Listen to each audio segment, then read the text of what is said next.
Testing.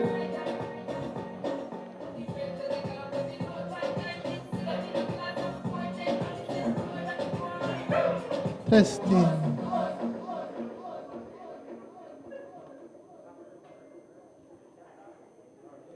Are we ready?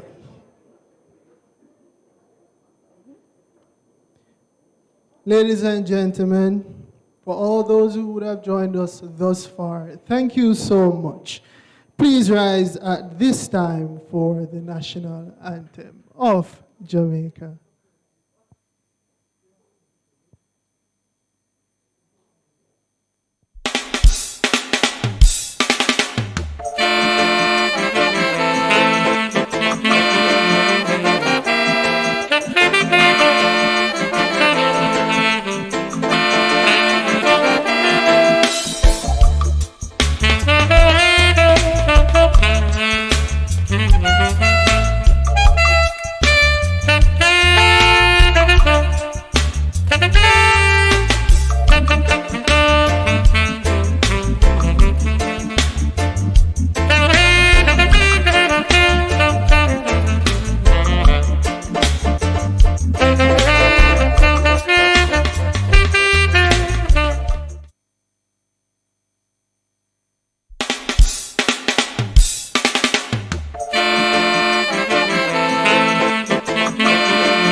Dunn, Minister of State, Ministry of Industry, Investment and Commerce. Mrs. Sansia Bennett Templar, Permanent Secretary in the Ministry of Industry, Investment and Commerce. Mr. Philip Armstrong,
Masters of Ceremony, Mr. Orion Wallace and Ms. Tanisha Mattis, Honorable Minister Dr. Norman Dunn, Minister of State in the Ministry of Industry and Commerce, Mr. Philip Armstrong, Chairman, Standards Council, Bureau of Standards, Jamaica, other council members of the BSJ and board members of the NCRA, Dr. Laurice Edwards Brown, CEO, NCRA, guest speaker, Mr. Vernon Darby, long service awardees, special awardees, BSJ staff, invited guests, ladies and gentlemen, good afternoon. It gives me great pleasure to welcome you to this long service and awards function of the Bureau of Standards, Jamaica, and the NCRA. It is often said that people are the heart of everything.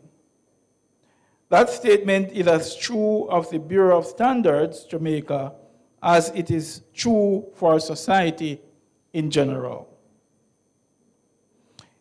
It is not organizations that succeed, only people do.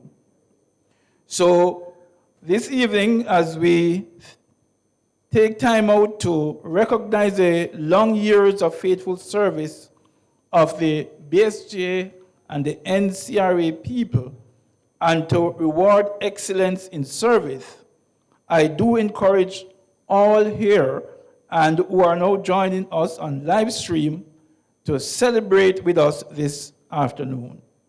To benefit from the wise words of our guest speaker and those who bring greetings, and to enjoy an afternoon of reflection and entertainment, and to be inspired to give more years of faithful service. Thank you very much.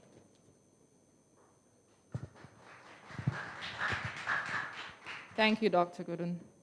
Colleagues, just to remind you, those that are on YouTube, to go ahead and put in your comments in the comment section and, bring the vibes and big up the colleagues would be awarded this today. At this time, we're going to invite Dr. Laurice Edwards-Brown, CEO of NCRA, to bring her greetings from NCRA.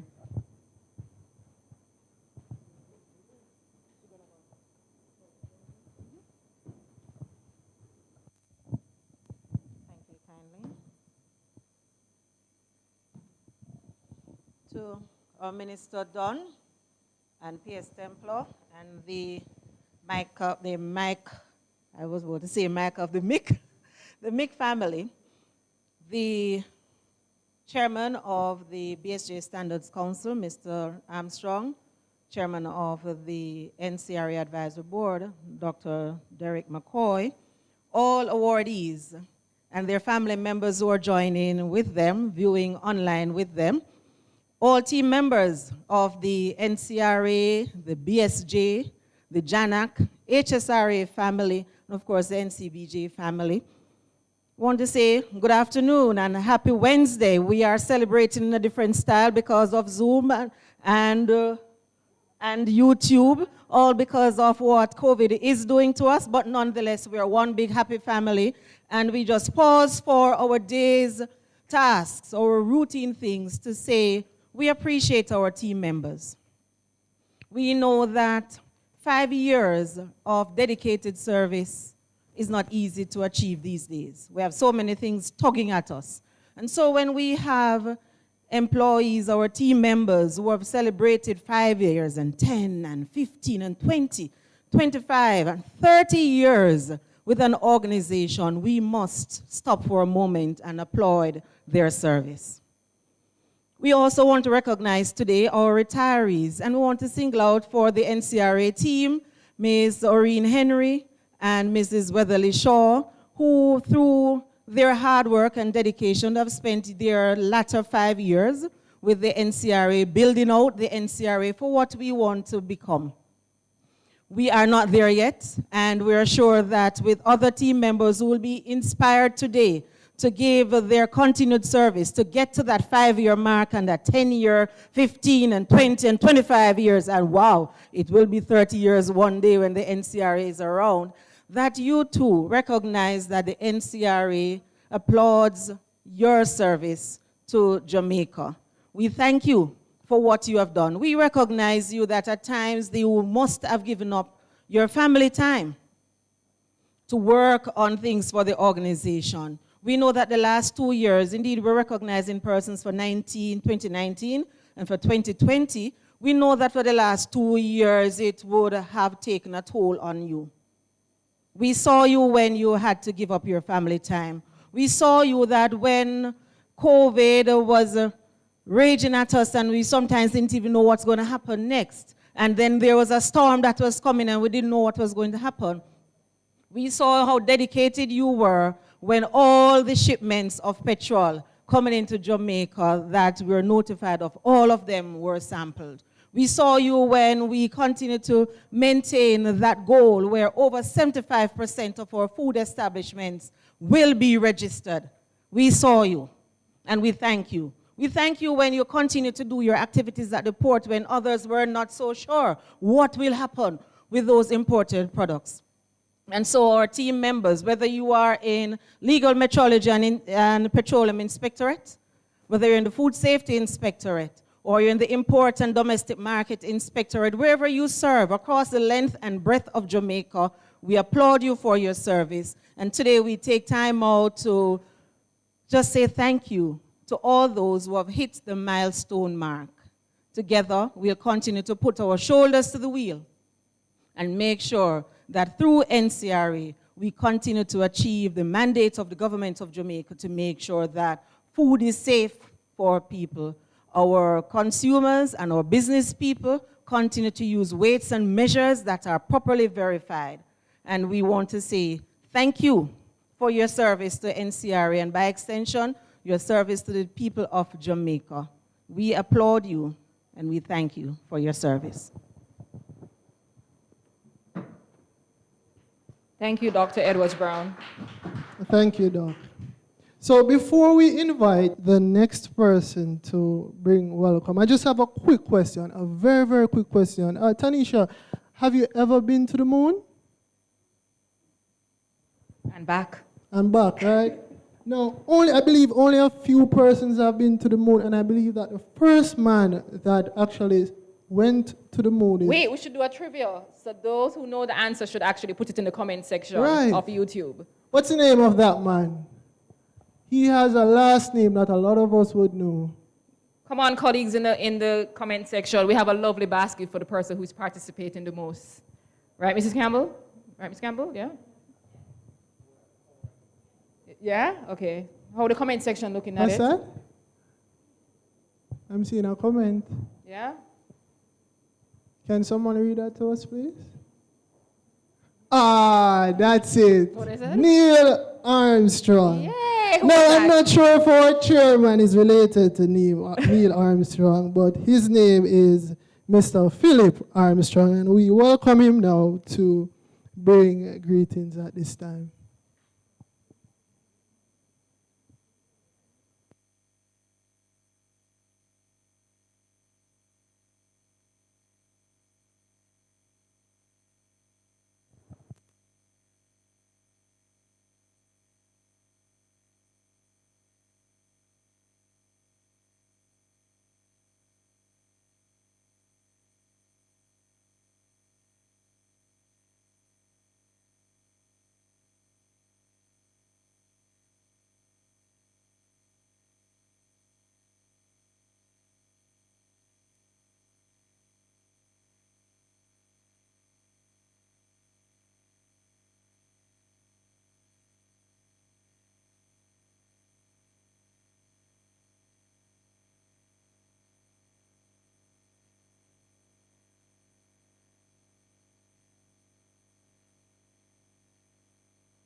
And as today is about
Thank you, Mr. Armstrong.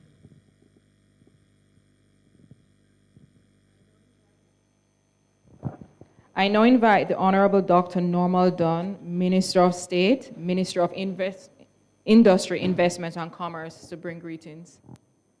Minister Dunn.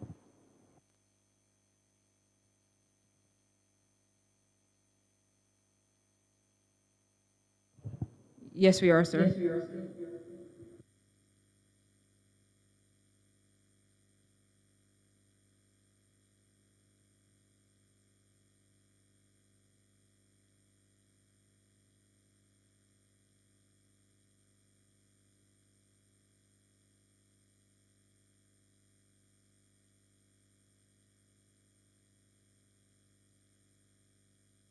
Yes, yes, right. Right. So, Erin asked a question earlier about was the first man to the moon,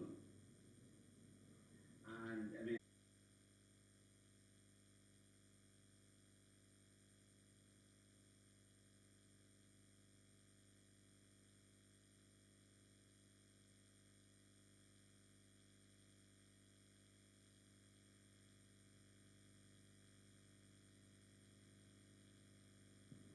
And we thought all that was fiction, and that we would never see that. And here we are today, working through a platform almost similar to space technology that allows us to communicate in particular ways. So, Master Sir.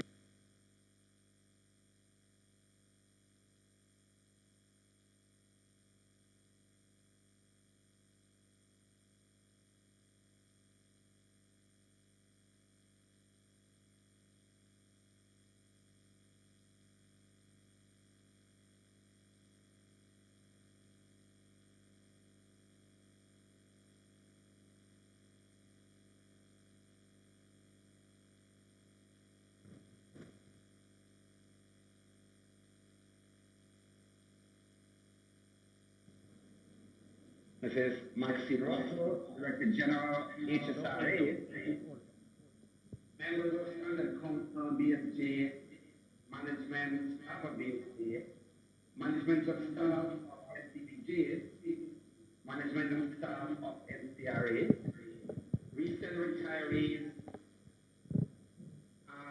those awardees, and of course, a very special person why no one listens to this program, Mr. Vernon Derby, broadcaster and nationwide 90 FM, my favorite radio station, special invited guests, members of the media, good afternoon.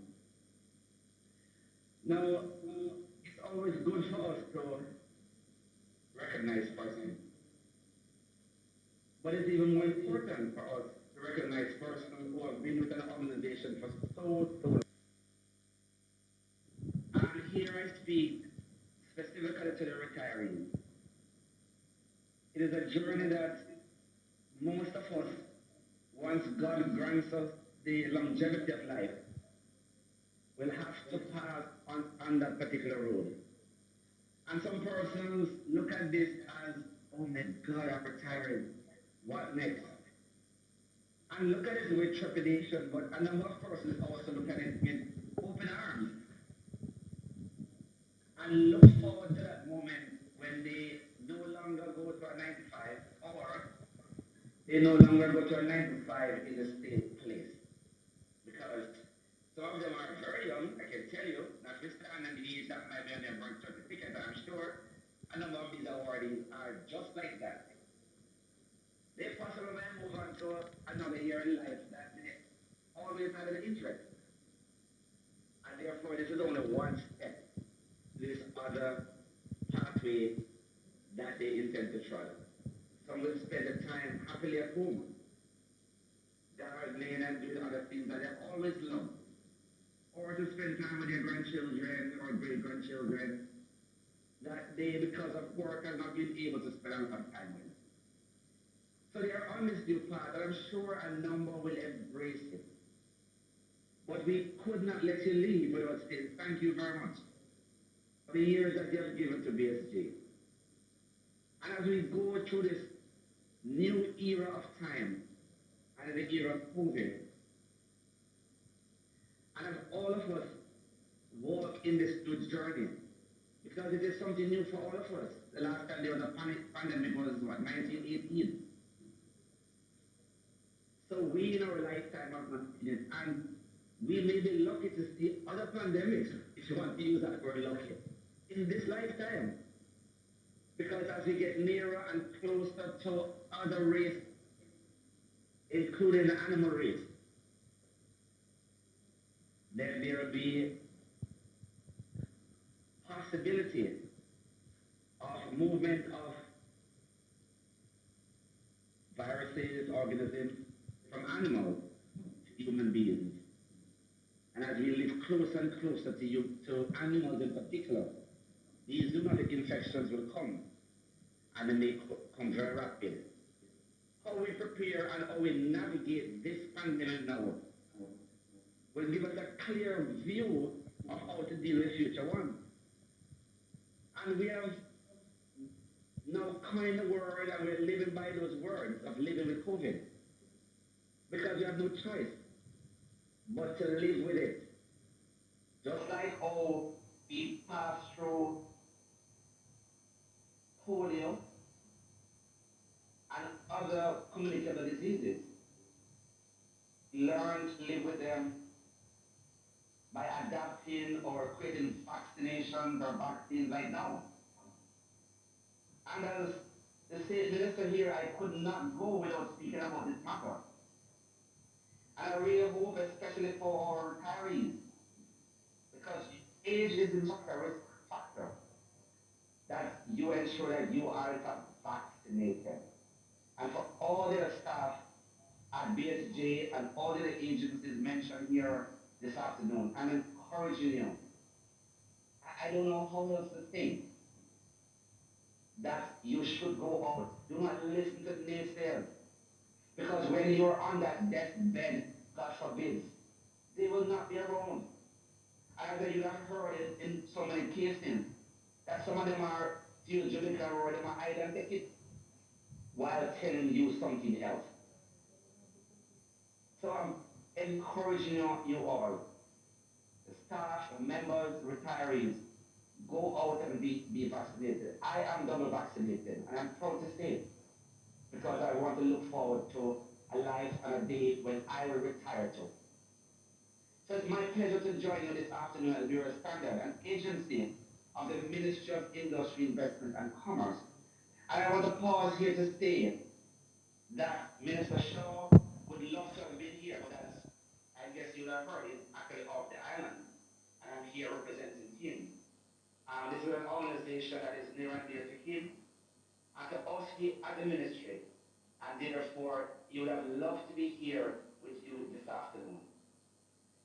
So the long service and award function on the theme Rise. And when I saw the theme, I smiled, because as you know, there's another rise element in the political atmosphere. And that is one where it is topic up in a number of areas and in a number of conversations. But I know this is not that right. It is recognizing integrity, service, and excellence. So let me use this opportunity to commend the Bureau for the tremendous work that you have been doing over the years. The work of BSJ is critical to the ongoing development of our country, and we look forward to your continued growth and national impact for the foreseeable future and beyond. And we saw, Philip, how important Bureau Standard is, JAG is, NCRA, NCBJ in this pandemic, because you created so many standards to be used, especially in sanitation, to assist in dealing with the standards. Therefore, your importance goes without saying. So, ladies and gentlemen, a person is appreciated, and a person who is always appreciated will always do more than expected. One of the most important resources of any organization has to do with its employees. So today we are here to celebrate 52 employees at BSJ, some of who have served up to 30 years with the organization. Some of whom have been recognized for outstanding performance and some of who have come to the end of their service and have retired. Together, you're an embodiment of today's theme: integrity, service, and excellence. So through this hard work of these awardees, the BSJ has been able to facilitate business development and trade and support consumers' protection to the provision of standardization in metrology, conformity assessment, training, and technical advisor service. As leaders, we need to be mindful that true appreciation will no doubt connect team efforts back to the grand vision and mission of any organization. Therefore, it's important that we seek every opportunity to provide our employees with the recognition, appreciation, and resources that they need to deliver the task that ultimately creates stronger and more viable entities and compete positively to the overall development of our nation, Jamaica. So I would like to take this opportunity to thank you all, the awardees, for your service and commitment to BSJ over the years, and commend you for the hard work and the job that you have done. And when that's in the word done, I always say in our political sphere, again, I consider it, we substitute a lot DON for DON.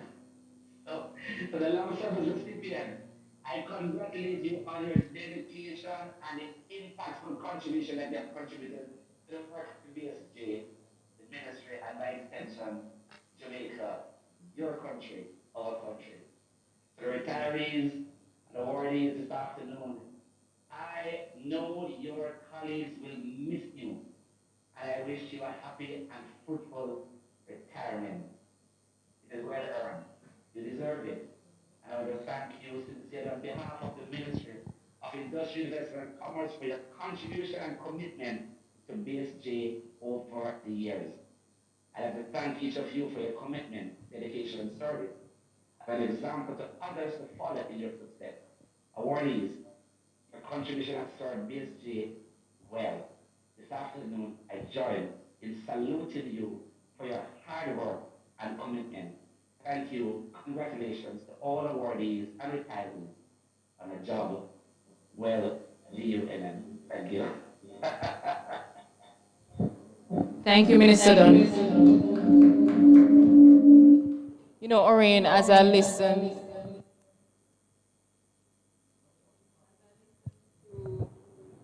are you hearing me? Right. As I listened to Minister Dunn's message, it was very piercing. Right, yes, because each and every one of us, I think, have known somebody who have contracted COVID and maybe ultimately passed on.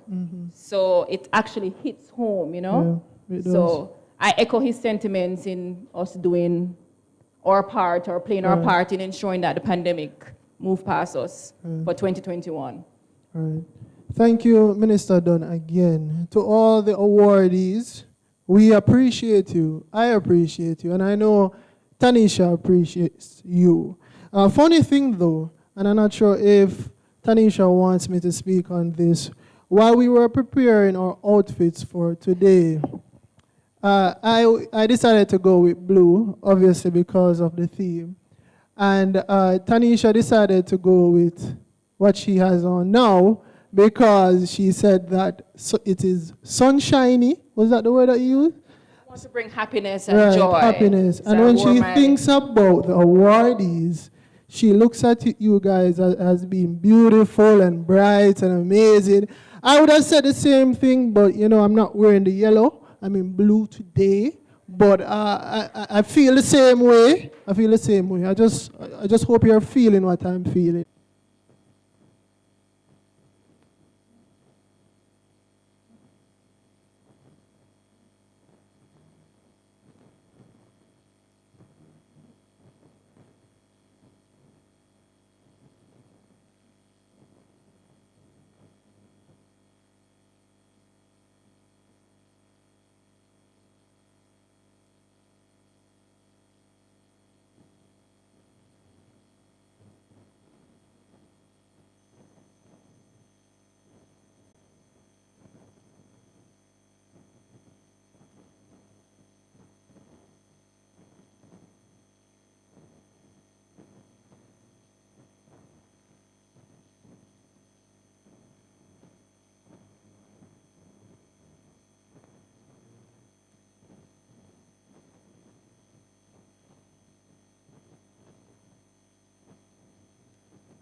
we apologize for that. But I just wanted to, colleagues, I just want to apologize for that break in intermission. We lost internet connection, Oreen, in all the areas, in the surrounding areas. Right, Sorry. right. DJ, ready again? My dream, my dream, my dream. Hey. Hey. Karaoke style. I wanted to be a singer, you know, at one point in time. I thought I could have You went on Rising Stars? No.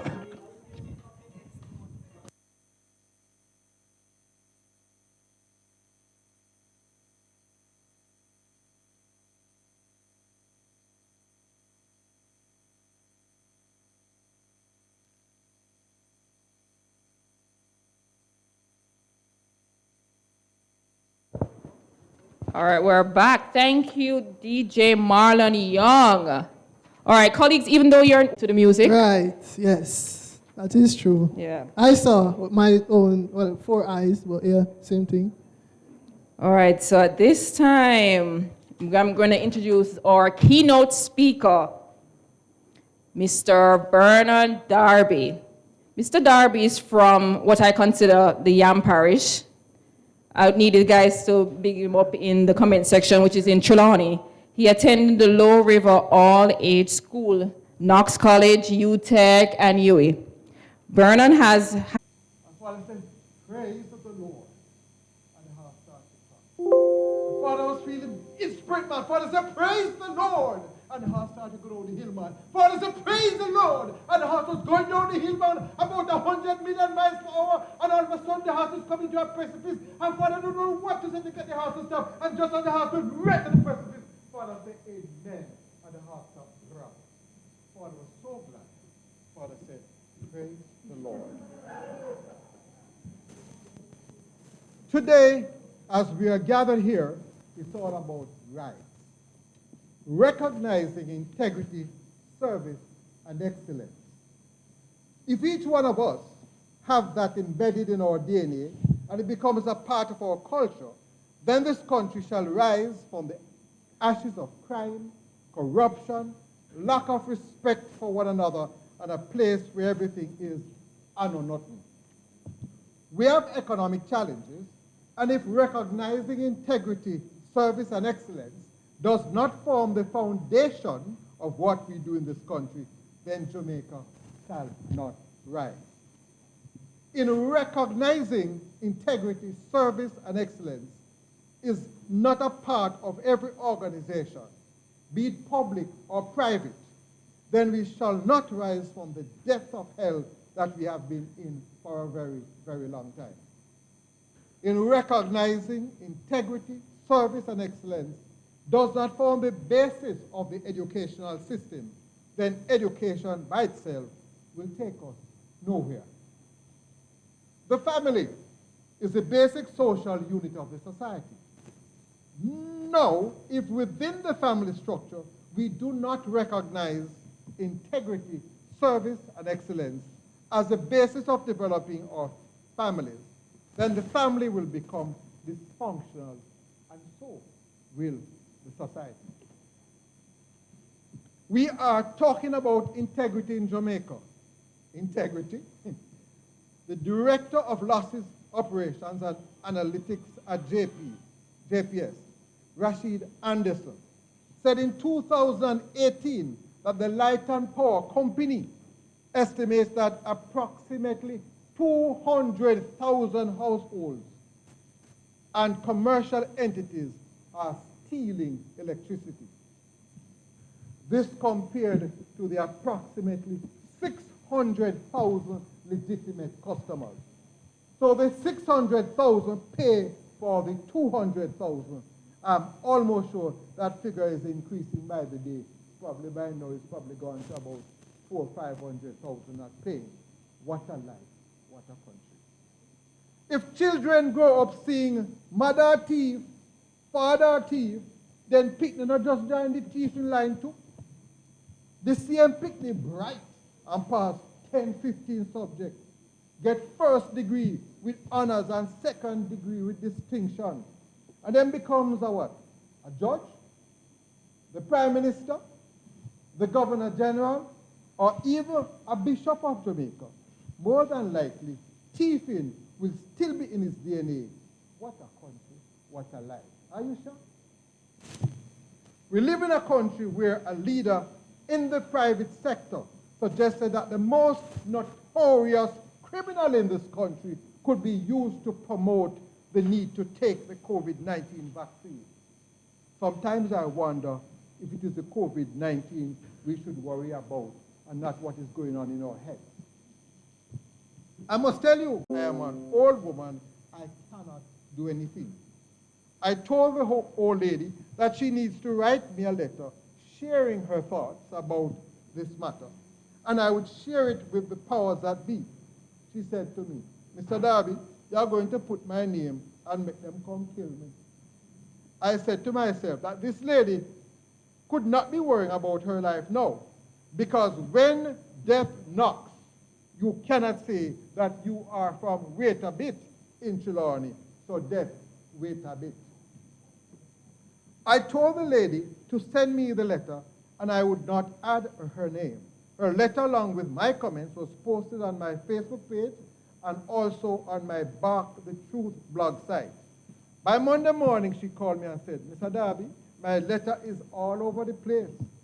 The Jamaica Observer carried the picture, oh yes, and carried my picture too.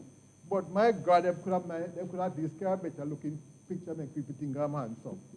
Oh yes, I got calls from politicians, church leaders, and persons kept circulating that letter from that old lady. Oh yes, each one of us can make a difference, and good people must start to unite with good people for the good of this country to make a difference.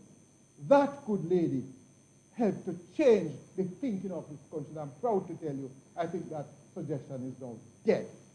Praise the Lord for that. And the church did not say, praise the Lord. That is a good way of recognizing integrity, service, and excellence. Let's ensure that those who do not recognize integrity, service, and excellence spend a long time in Her Majesty's Hotel. Recognizing award is like you who have integrity, you who have given service, and you who have shown that excellence has been your hallmark. That is the way Jamaica shall rise. Too many of us put far too much emphasis on academic qualification. Money, power, and fame, all these shall pass away one day, because from the earth we came, and to the earth we shall return. Jamaica needs a rise, and we need to start with our youth. We put our youngsters through an educational system where many just memorize and regurgitate. You remember Big Boy? He could copy everything on a paper, including the person's name. The Big Boy philosophy is still alive. Once upon a time, they used to read for their degrees at the University of the West Indies. But now, they just copy and paste, I understand, and many of them. It would be great if they could copy and paste. However, you cannot teach nor copy and paste integrity. You need to socialize our people so that they can become persons of integrity.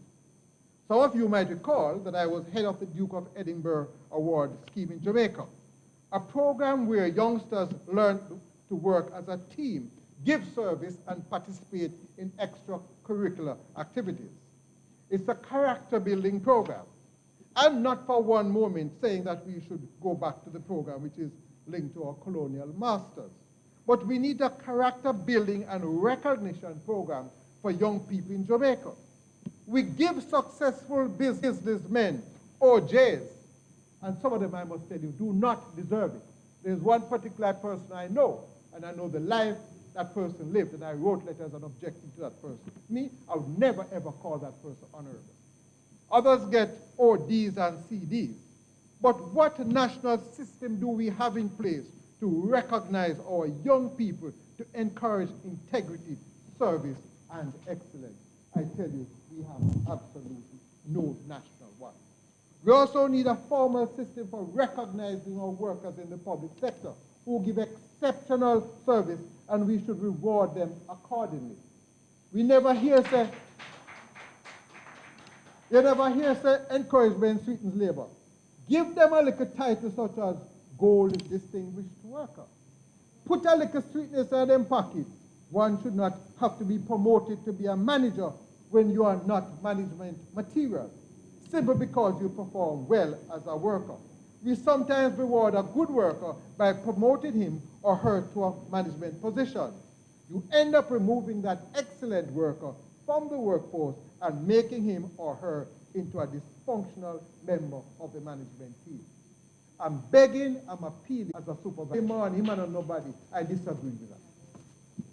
In our country, we have many laws. There's one which I know you are all aware of, the Public Bodies Management and Accountability Act, and also the Financial Administration and Audit Act. We have the Auditor General and the Integrity Commission.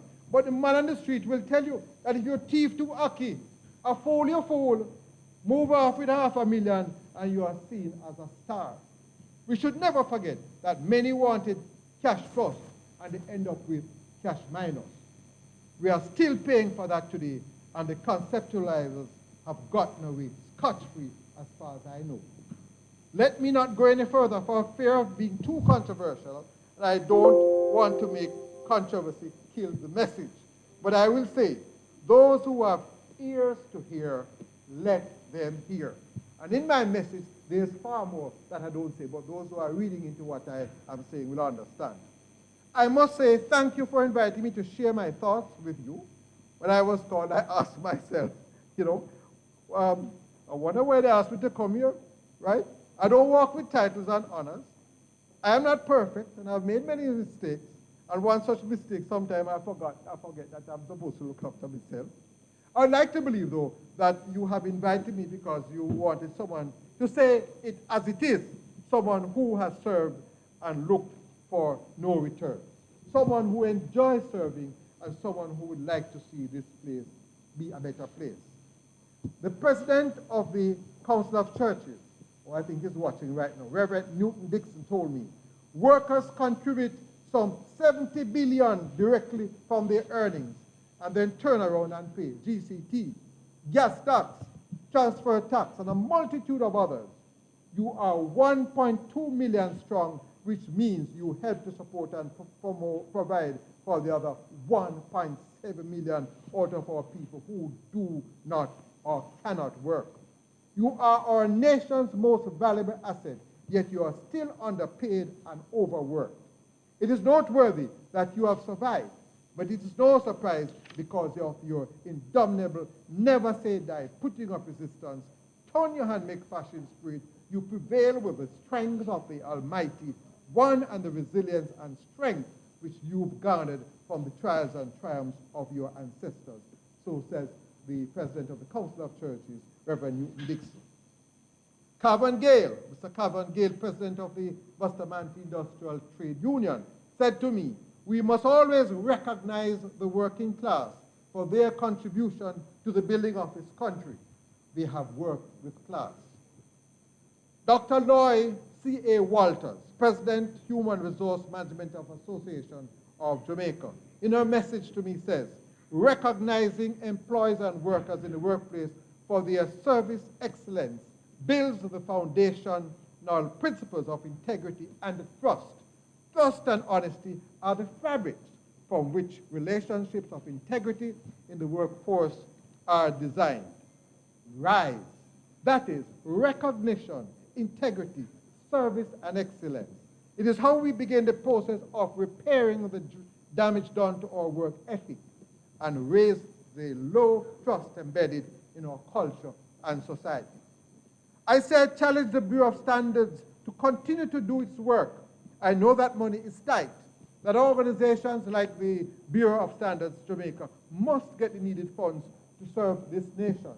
I know that you have worked on the National Building Code, and as far as I know, it has not yet been incorporated into the law. I'm not too sure. Beg you get that out as quickly as possible. You have done your work. I understand the powers that be are probably still sitting on it. I do hope that the various parish councils and other organizations are working with you so that when they carry out the required test of buildings and so on, just to ensure that buildings are properly constructed, especially in this part of the world. I would love you to play a greater part in determining the standards for road construction, and road maintenance. Too often, potholes that are fixed today, by the next rainfall, they reappear. I'd love you to review the packaging and labeling of goods in this country. Many things are not packaged securely, and persons can therefore put foreign materials into these products. Products such as flour, if not packed properly, can be contaminated. And those who will recall what happened in places like St. Thomas some years ago. Proper labeling is required so that we can know what we are eating. They say we are what we eat. We also need to encourage the state to stop importing electrical appliances which uses 60 cycles instead of 50 cycle electrical power as provided by JPS. In closing, I must say, and give God thanks, my eyes seem to be standing up because when I look at the paper, it's all out of focus. In closing, I must say it was great to be here. It's great to be in the company of persons who have helped to ensure that standards are maintained. There are other standards which are falling dramatically in this country, but I don't think that you have the mandate to cover those things. Things like common courtesies. Good morning. Excuse me, please. Thanks. These words seem to have disappeared from the Jamaican vocabulary. I remember opening the door for a lady at Sagicor to enter the building, and the gentleman who was walking with her just simply walked in front of her. But then she's just as worthless. If it's my sister, she couldn't talk to him again. Today, I say especially to those of you who have served, I know it is a rough road and a mighty long way to go. Those who are retiring will realize that the society has lost respect for those who have served, but the society belongs to you as much as it belongs to the younger generation. You must continue to make your voices be heard. I do hope that one of these days that retirement will become an option for the retiree and also the employer. The days of denying our elderly a job is a form of discrimination. Politicians do not retire, so why should the rest of us? To all of you, never give up. I am an expert of not giving up. I once faced the gun and I never gave up. By the time I had the heart attack and fall aground and nearly dead, the poor gunman turned fool, and I'm here, praise the Lord, to give this speech today. I faced death 2 years ago. Yes, and even the doctor gave up on me. He said, Darby, your pancreas stopped working. I said, time to go home, doc. Well, I am here, there. They have tried to push me out of a job many times, and I'm sure many of you have had that experience. I never gave up. Those who have tried to push me out have ended up pushing out their own self. As a matter of fact, up to a year ago, one of them went to a friend of mine, begging him a job. I am still not giving up. And why should you? Only when the good Lord is ready for you, then and only then you have to give up the last breath. Before I leave, I must tell you the story of two frogs. Two frogs fell into a deep bowl. One was an optimistic soul, but the other took a gloomy view. We shall drown, and he cried adieu. So with a last despairing cry, he flung up his legs and said goodbye. The other frog quoted with a merry grin, I can't get out, but I won't give in. I'll just swim around till my strength is spent, then I'll die the more content. Bravely he swam till it would seem his struggles began to churn the butter. On top of the butter, at last he stopped, and out of the bowl he gaily hopped. What is the moral? 'Tis easily found. If you can't hop out, keep fooling around. Let's continue to live in hope, hope backed by faith, and faith supported by action. We will never give up. Jamaica is too much of a beautiful place. I am tired of the crime. I lose wonderful people. We must fight back. I've told the station that I am the #1 informer. This is a country we love. We must stand up against the criminals.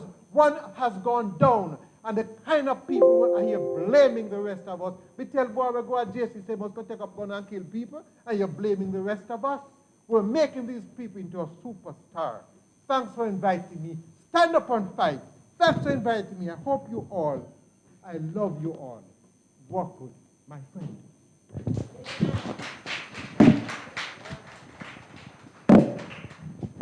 Thank you, comedian Darby.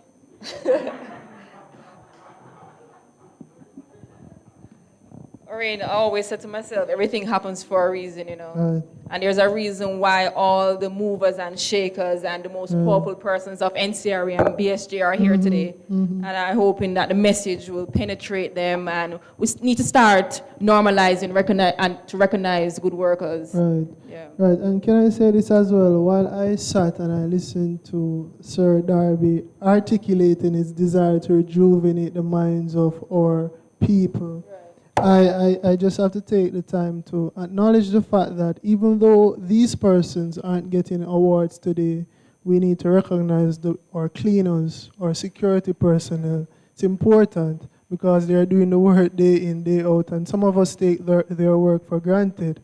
And it's important, guys, that we show them a lot of appreciation and recognize their hard work daily.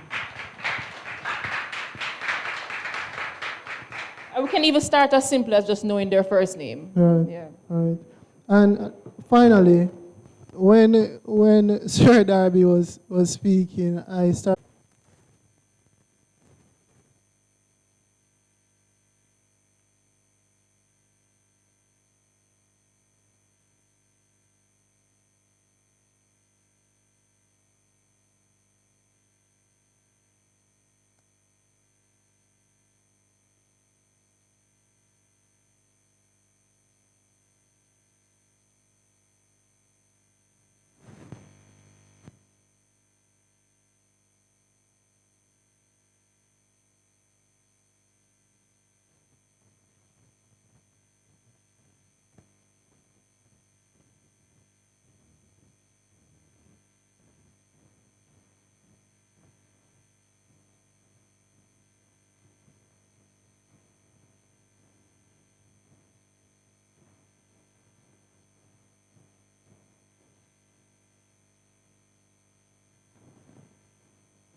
Thank you, DJ Young.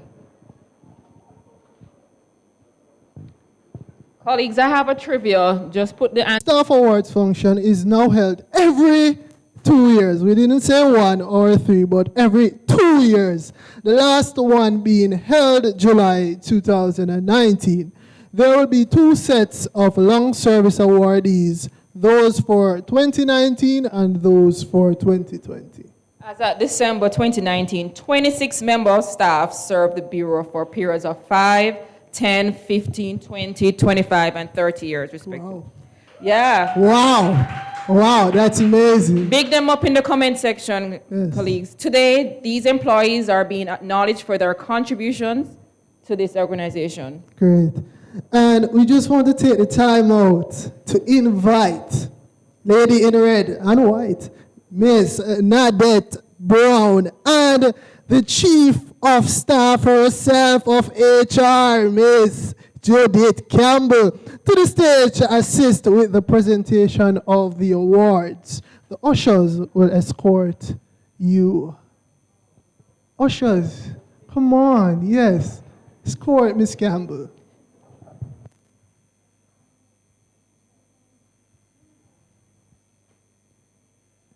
DJ Marlon Young, he can play a little music in the background.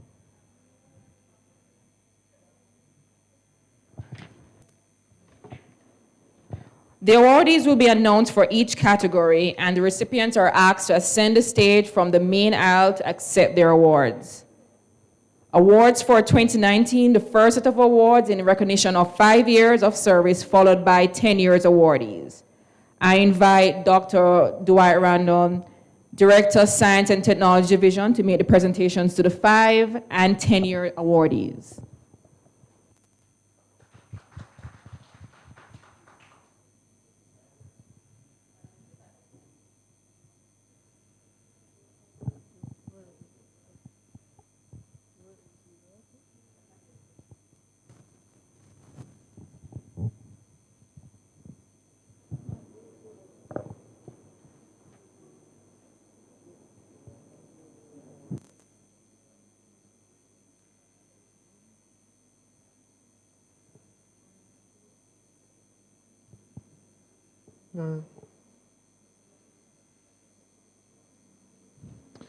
Okay, ready guys?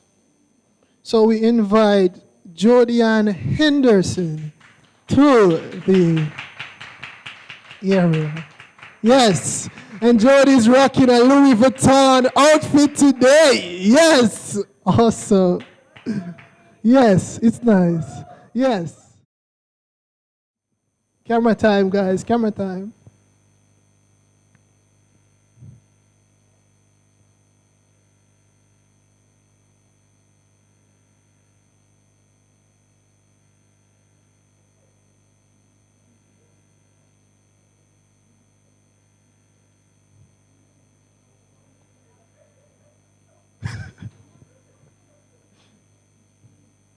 Pause for us, please, Jody. Awesome, awesome. I like to call this young lady's name Sherry-Ann Richards Ward. Welcome. Yes.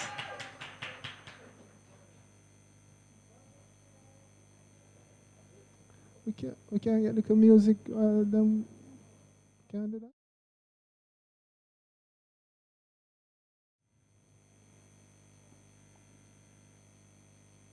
Thank you so much. We invite Mr. Shane Slater. He's not here. Okay, moving forward. This gentleman is the real boss, the real general, Christopher Matt Brown. Come true.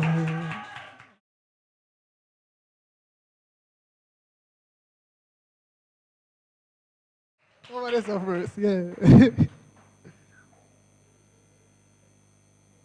The award, yeah.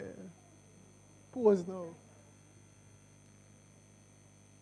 Give me one more. Yeah, man.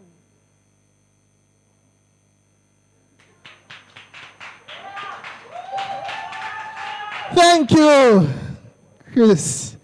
We're going to invite. Come through, Jay. Yeah. Hey, come Yeah, yeah, yeah, yeah, yeah, yeah.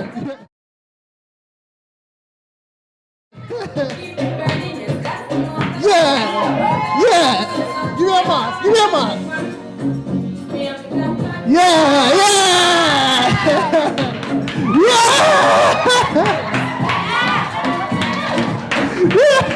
DJ, low. For real, I like the vibes. When you come up here, don't start you. Yeah. Come up here with vibes.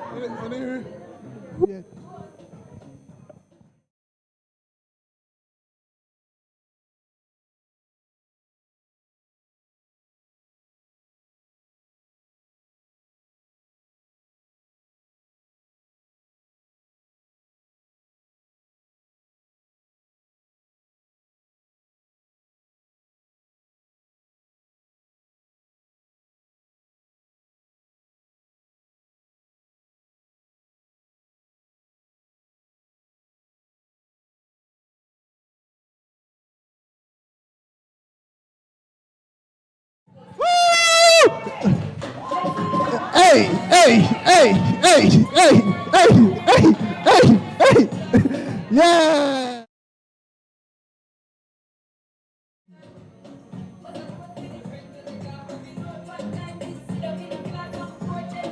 Lower. Queen Lawrence, Queenie. Woo. Music for me, please.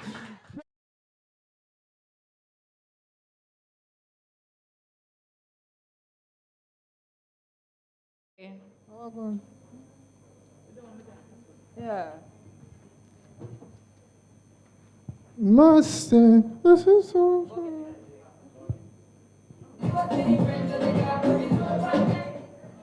Yeah.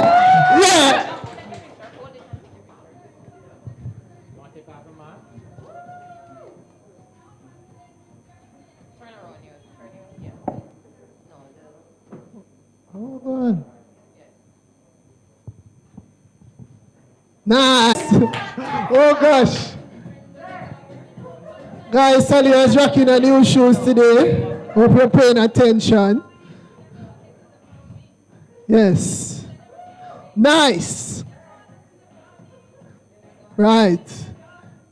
Extra cream in the hair today as well. All right. Our final recipient for 2019 for 10 years, Miss Asenet Rose. Miss Rose is not here at this time. Where's Asenet? So we want to thank Dr. Ramdon. Very, very well. He is the boss man on the road. And all of us should know him by the name of Randall Harvey. Come on, Randall. Yes. Harvey's going to church today, it seems. Yes, it's a nice vibe. It's a nice vibe, yes.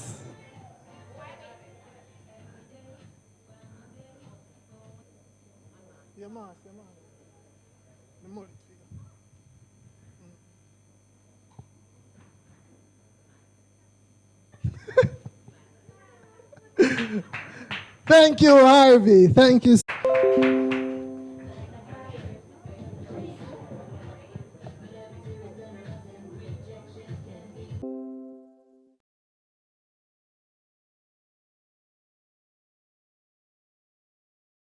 Loving, very caring, awesome individual. But I, when I heard her, I actually heard her name first before I saw her. And I think Lee's in her name, so I thought she was Chinese, But then when I met her, this young lady just had a lot of personality. It was just too much, man. It was just too much. But at this time, we invite the awesome, the eloquent Andrea Lead.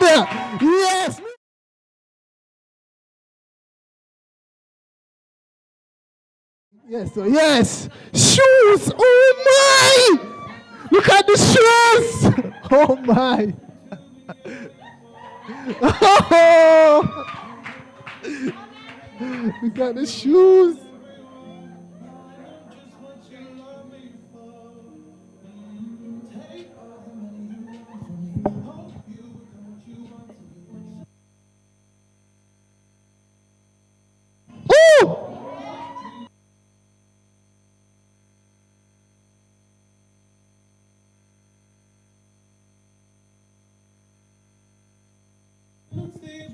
Right. Right. Low. We have another awesome individual coming up. And I know her CEO loves her very much. Very much. Zenia, are you here? Zenia. Traveling all the way from where, Nadia? All the way. Zenia, come on up, man, Zenia. Come on up. Zenia Chambers, read. Give it a swag, Zenia. Swag. Oh, my. Is that a fur from England? Ooh, nice. Right.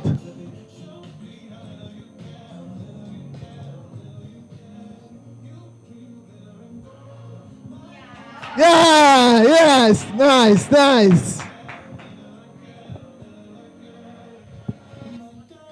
All right, low for this one. Low for this one.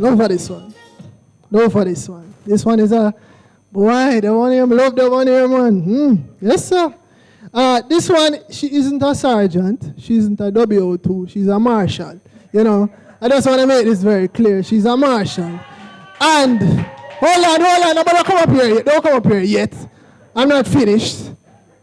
Listen, a lot of times we don't appreciate Donna like how we should, you know. Donna is a hard people. I hope you're hearing me, you know. If you're at home drinking a nice, you know, milk and whatever, just understand this. Donna, excellent worker. And her director is here. Hold on, guys. Hold on. I'm not finished. Her director is here. Her manager, supervisor. So I'm ensuring I say it again. Donna is amazing. You get me? So this time I want to invite none other than Donna Blue Marshall to the platform. Awesome. Music, family music. Donna's walking with the music.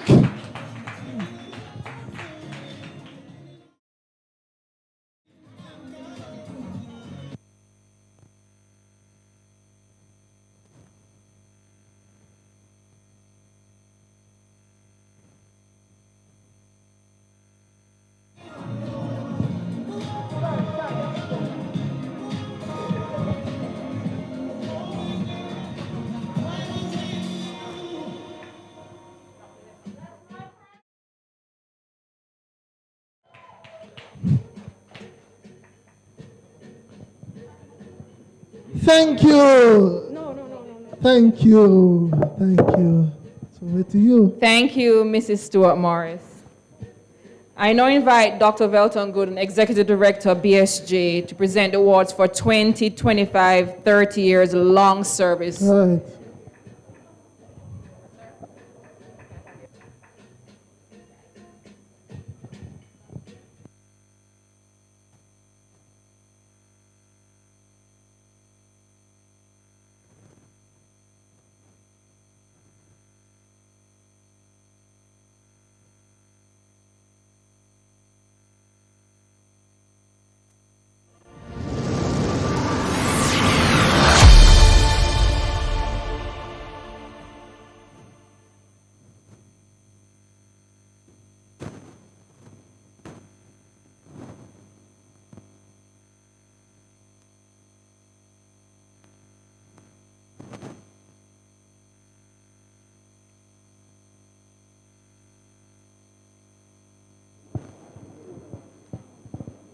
So at this time, colleagues, we're going to do the awardees for 20, 25, and 30 years. Yeah, we'll have to give them a round of applause. Big them up in the group, in the chat.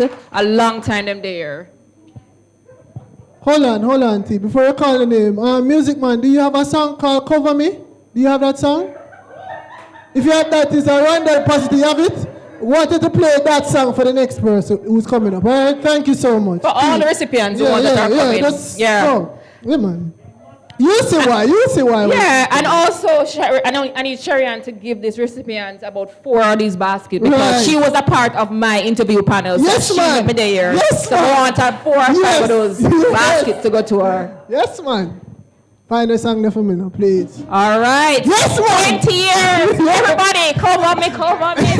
Hey, ready? All right, we invite Mrs. Karen Watts. 20 years.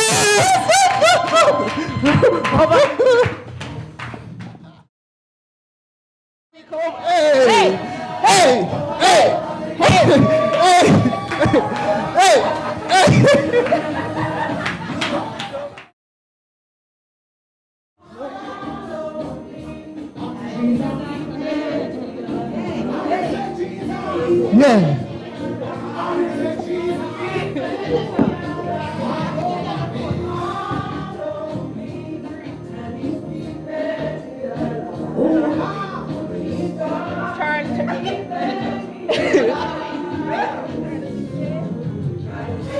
The other way.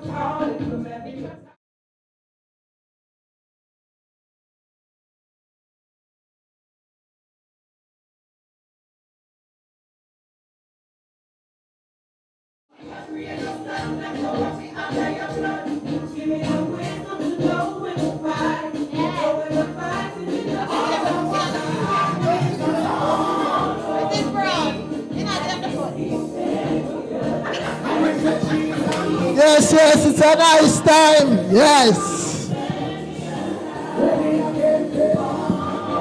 Woo! Woo!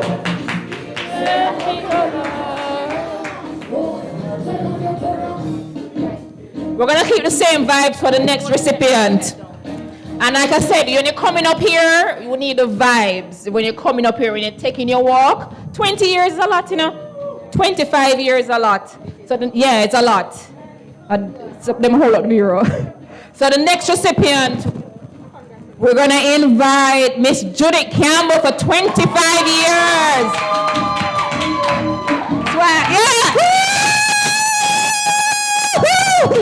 Yeah! Yeah!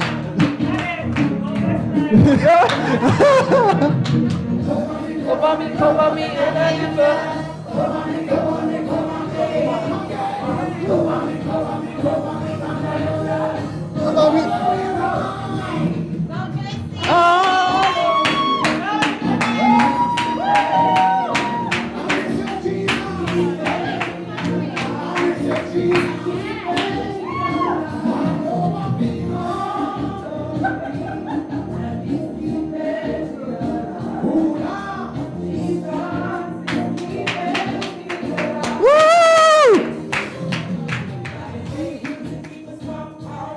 All right, keeping the same vibes for the next two recipients.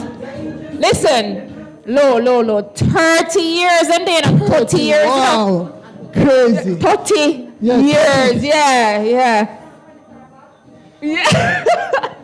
All right, at this time we invite again, when we invite you up here on this esteemed stage, we want you to bring the vibes coming up. So we're going to invite Miss Karen Miller to accept our award. Yes. Karen with the energy. Yeah. Hey.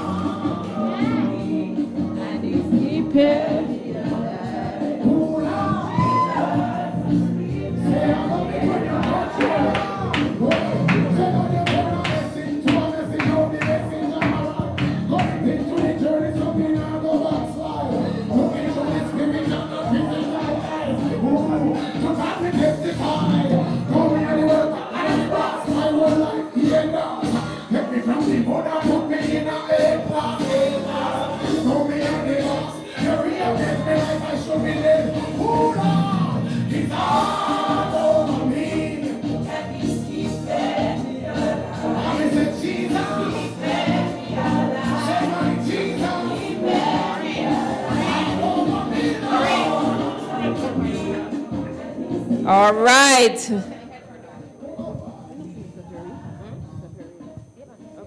All right. I'm pretty sure the next recipient appreciated of the song. So we're going to invite another 30 years. Yes. Yeah, the big boss. Mr. Devon.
Thank you. Thank you, Dr. Gooden. Thank you, sir. We now invite Mr. Hunston Hunter, Director of the Metrology and Testing Division, to make the presentation to the 5 and 10 years awardees.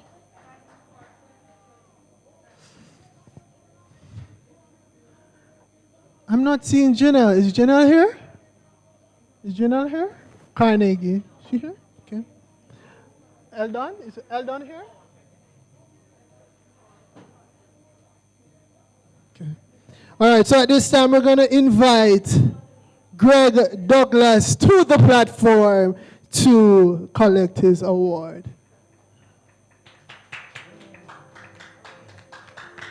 Just call him.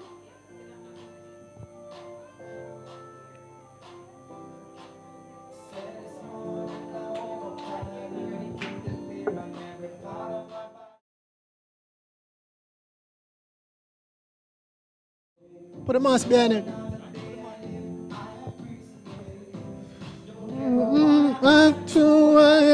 All right, thank you so much, Greg. We just want to take this time, low. We just want to take this time to big up Janelle Carnegie, Eldon Livingston as well.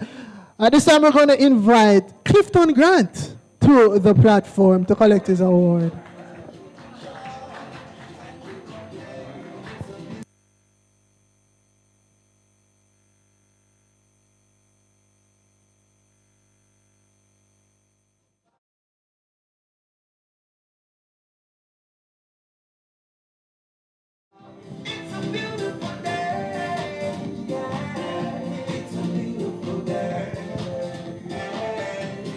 Low, guys. Low. I'm not sure if a lot of persons are aware. Clifton went to Kingston College. Let's move forward. We're going to invite Kimberly Powell to come up at this time. Music for me, music. Hi, Kim.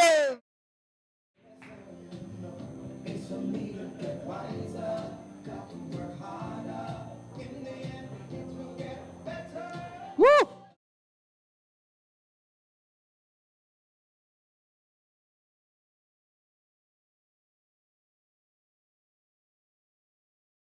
Call this individual. Let the record stand. I believe she is the shortest individual in the bureau. I believe. I could be wrong if someone knows someone else who's. I could be wrong. Amelia Dixon! Please come up. Yeah!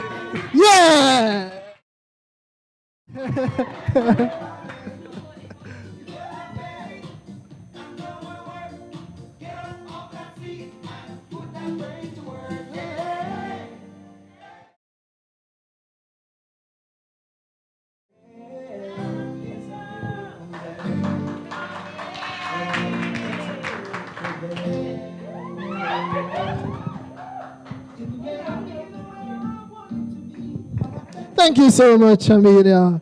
Demar Craig, it's your time. No, not you, Demar. Demar Craig. Not here. Let's move forward. This individual, she's a part of the awesome customer service area that is supervised by the great man himself, Ellis James Leng. Wherever you are, sir, big up. Wherever you are, big up. We also noted that we have some persons joining us from London, from Canada. I think Esther is actually there. Mr. Dixon, Garfield Dixon. Welcome, Esther. As well. To those two, big up as well. But this one, oh my, this is not Yash Sum or Yash Max. This is Yashmin, and as such, we invite Yashmin Johnson to join us on the platform. Music for... Oh, gosh!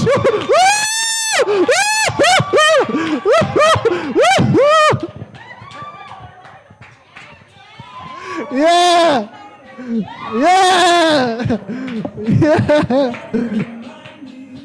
Yeah!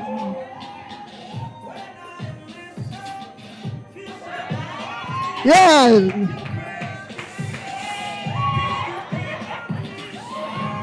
Yeah.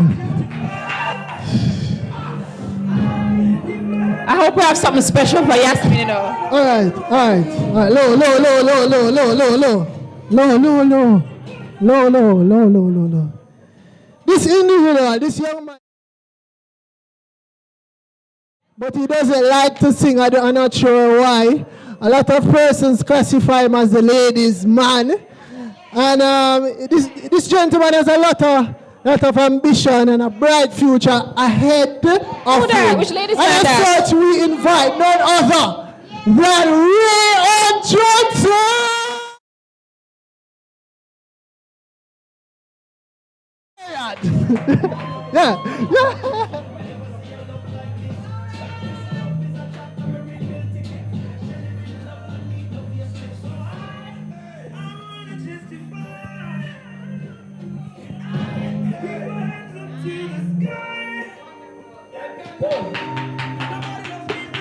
All right, low. Please, low. Please remain on stage, Mr. Hunter, to make the presentation to the 10 years awardee. Before this gentleman comes up, of course, I have to say something quickly. I believe that this gentleman knows almost everything about the Bureau.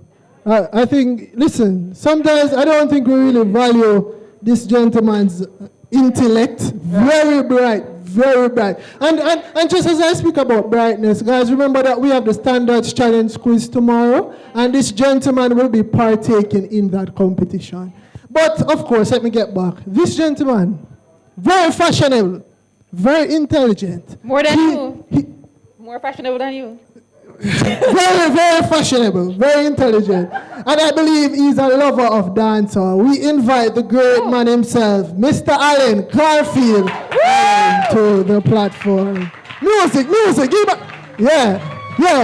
Yeah.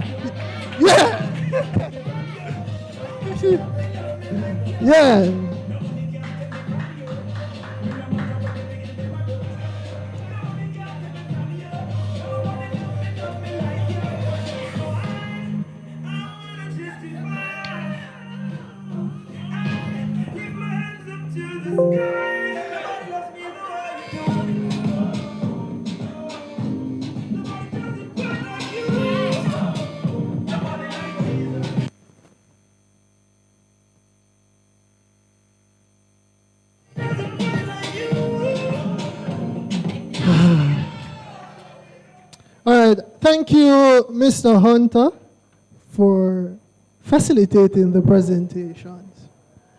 At this time, we invite the director of the Standards Division, Mrs. Julia Bonadue, to join us on the platform to present the awards to the 15 years long service individuals. Yeah, man, you can turn up the music, man. Can turn up the music a little bit. Let's take about 10. Yeah, man. We're just taking 10 seconds. Mid, yeah. We're just taking 10 seconds to look at her dress. Just 10 seconds to look at her dress and then we'll start. Well, Aurin, I think you and her match. You probably should come together and take a picture. Yeah, let's go in the middle and yeah. Where's the photographer? Yeah.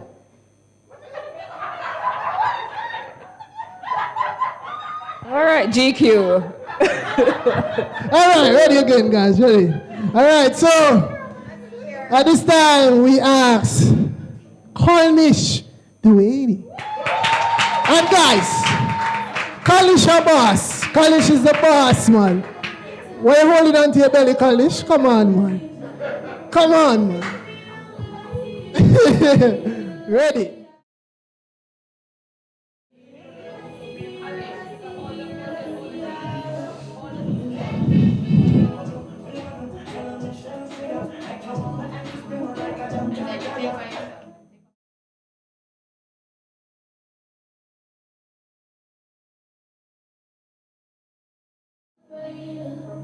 Fire up your lighter. With the way you make me feel like you make me feel like This way, Cornish. This way. Thank you so much, Cornish.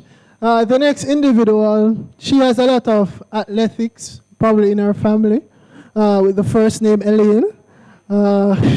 I know her best friend is here, so I'm not sure if her best friend would like to collect this award. I don't know.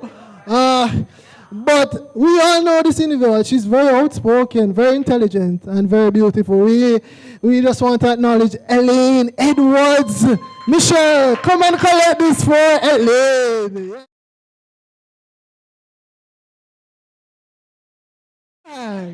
Yes. Yes. Elaine. Yes. Yes. Yes. Yes. Yes. Yes.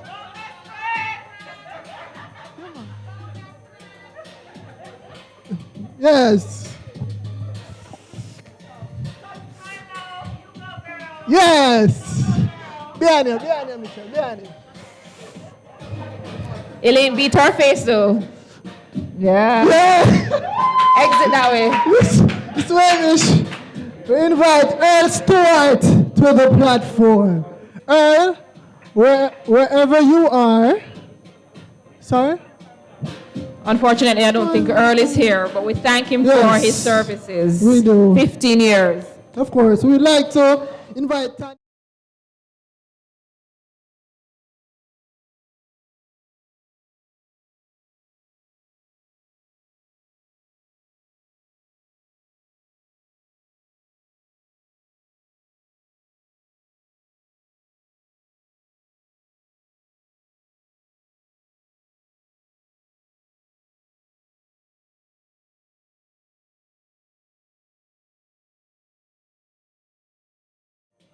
The facilitator boss himself from facilities.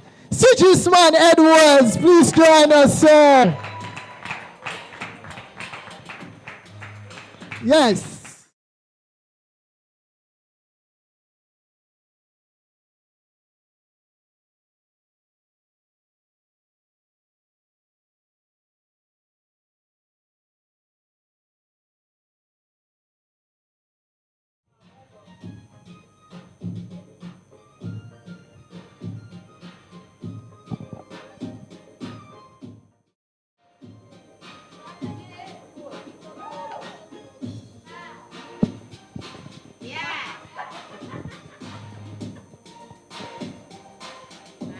Thank you so much.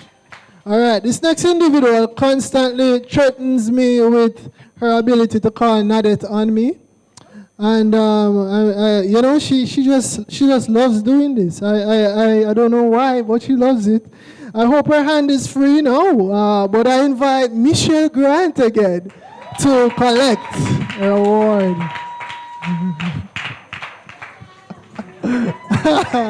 Michelle! Yeah!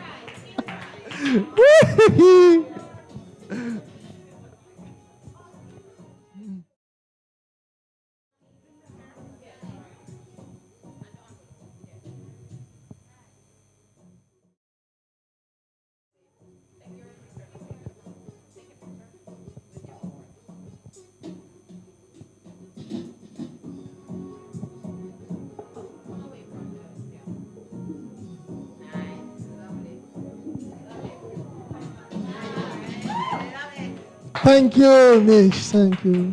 Low. BSJ, NCRA, you can't submit your reports on time. So many errors, I'm tired of going through it. Where's Marsha Denny? Where is she? Oh my, Marsha, it would have been your opportunity to come up. If you don't pick up that reference, Marsha's never called you. Marsha's never called you. Lenworth Clark, everyone. Big up, sir, wherever you are. Congrats. I don't think he's here. Yeah, thanks. Big up, congrats. Now, I used to call this gentleman Mr., but he into the doctor realm. So I invite Dr. Wendell to the platform. Swag Wendell. Yes. Swag. Yeah.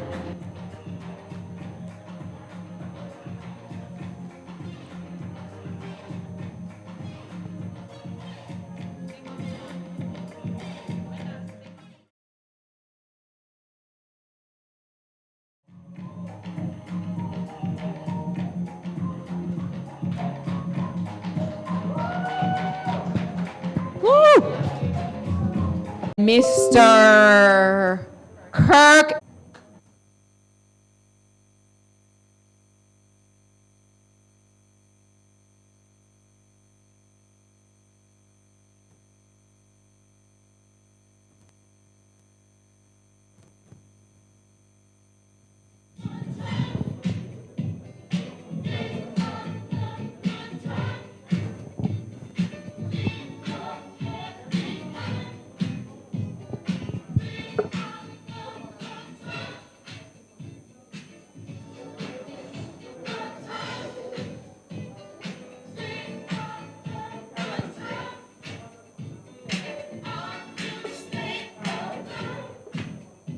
Uh,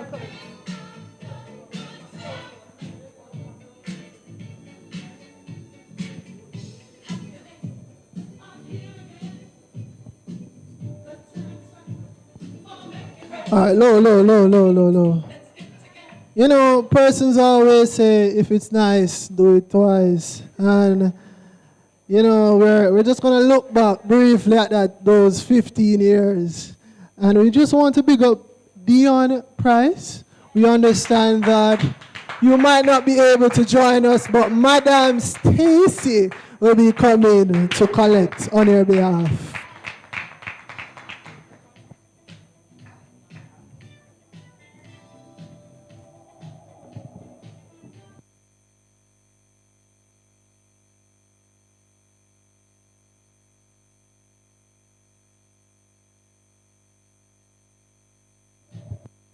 All right, thank you so much, Dr. Gooden. The Bureau of Standards Jamaica wishes to place on record its appreciation for the loyalty, commitment, and sterling contribution of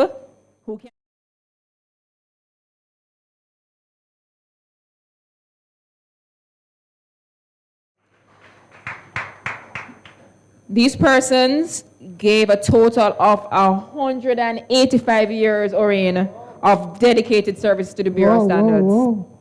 I invite Mrs. Michelle Grant, HR Development Officer, to read a citation for our retirees.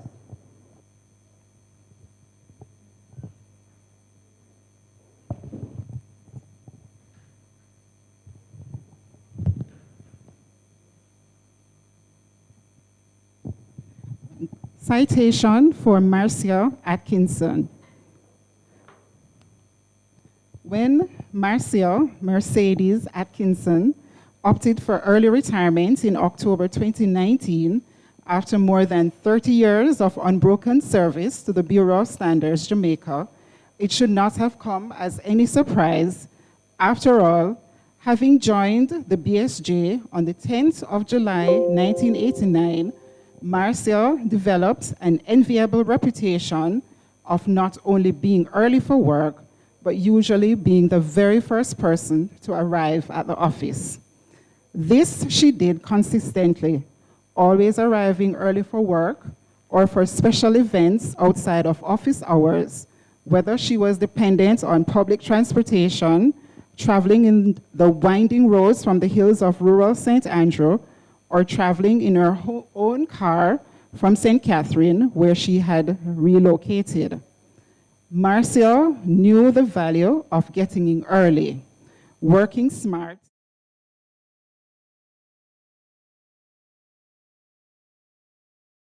work. She joined the team as a typist in the support services department, and over the 3 decades of her tenure was promoted no less than 5 times. These promotions to purchasing clerk in May 1993,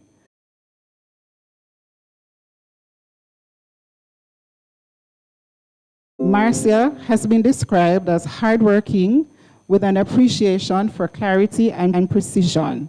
This served her well, particularly when she served on the procurement committee. Marcia was one who worked hard, largely keeping her nose to the ground. But when Marcia spoke, beware. She was known to be blunt, or was it razor sharp? She was not afraid of where the chips may have fallen when probing management or colleagues on some area of staff welfare, administrative procedure, or perceived unfairness. She raised the issue with rancor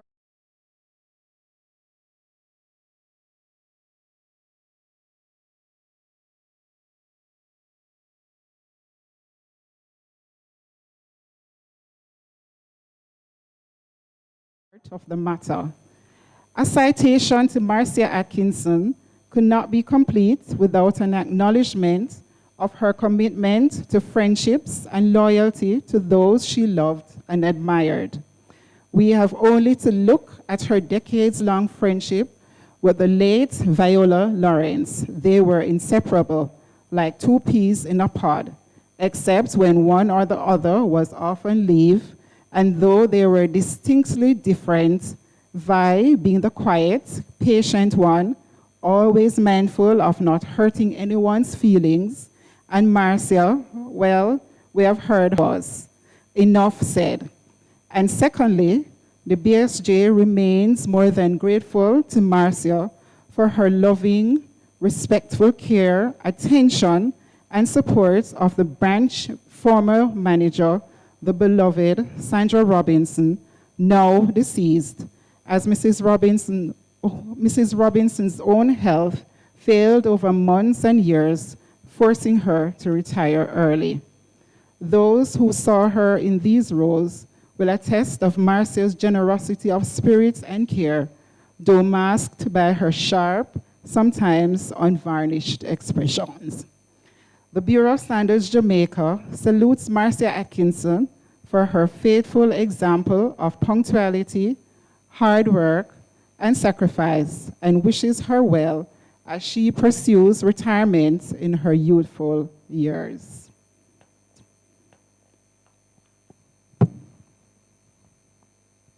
I'll also be doing a citation for Mrs. Marcia Wright. Marcia Wright's 17-year sojourn with the Bureau of Standards Jamaica started in September 2002 when she was employed as a Programs Development Officer, Services Division. With experience from having previously worked in the education and financial sectors, Marcia consistently demonstrated her understanding of the unique needs of the adult learner and brought this knowledge to the development and marketing of the programs aimed at industry players.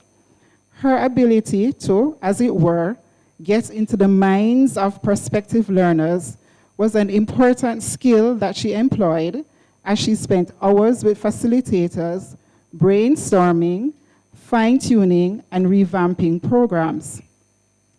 Marcia was passionate in her beliefs and was therefore an advocate for the inclusion of presenters who not only had the theoretical knowledge, but had the underpinning of practical experience that would better help the participants whose real-life exposure would come to bear on the issues they raised as they benefited from the several program offerings. Marcia was both visionary and revolutionary in her thought process, but she was not one that enjoyed the limelight, and many progressive, mind-shifting ideas never did make it to the boardroom discussions where management, and by extension, the entire organization could have benefited. Seemingly shy, it was many years into her BSJ journey before colleagues recognized the soulful vocalist that walked in their midst. Marcia's beautiful soprano voice thereafter thrilled several worship activities as well as special events. Those who were privileged to interact closely with Marcia will share stories of Marcia's laugh, loud, uncontrollable, and infectious. Her largely unknown inquisitive nature. Tell me no man, you not tell me. And her quiet determination to get what she wanted, even if she was going to nag incessantly. Marcia's knowledge and expertise were shared with the wider BSJ through her involvement at different times as a member of the Quality Systems Implementation, Procurement, and Disciplinary Committees. She was a member of the inaugural National Quality Awards Committee as well, playing an important role in ensuring the success of that event. She also served as an auditor in the organization's Quality and Environmental Management System program. Marcia's commitment to the training product of the BSJ led her to being promoted to Senior Training Officer and being named Employee of the Quarter on several occasions in the Quality Institute, from which she retired in December 2019. Diminutive in stature, this did not prevent Marcia's significant reach across Jamaica and the Caribbean through the BSJ's training products. Her contribution to local and regional development cannot be quantified anytime soon, as she would have touched scores of businesses for over 15 years. As she acknowledge the persons who would have played some sort of role in today's proceedings. Of course, we want to big up Orville Johnson and the multimedia team for their work thus far. We want to big up Nadet, Kali, Janil for all their hard work thus far, and all the members of the welfare committee. You guys are very special. Guys, cool it down. Low. All Tanisha, over to you. All right. I invite Mrs. Sharon Richards Ward, Executive Assistant in the Executive Director's Office, to read the citation for the retirees. Rowan Anderson and Raymond Williams. Ricardo Anderson. The old adage says, never judge a book by its covers. We will take creative liberties and say, never judge a man by the state of his desk. We assure you that if we were to use Rohan Ricardo Anderson's desk as a representation of the man, you would miss out on the benefit of an intellect that allows the most complex of processes to be made simple. You would miss out on the genius and expertise of one who navigates the Microsoft Excel facility the way us mere mortals navigate Microsoft Word. And you would miss out on one whose expansive heart and capacity to care for others knows no bounds. When Rohan Anderson opted for early retirement on the last working day of December 2019, this decision brought to close a near his life and that of the finance divisions. For many years, through successive leadership changes of the Bureau of Standards Jamaica and the Finance and Accounting Services branch, Rohan was a consistent force, a steady hand, a resourceful professional, and a caring team player.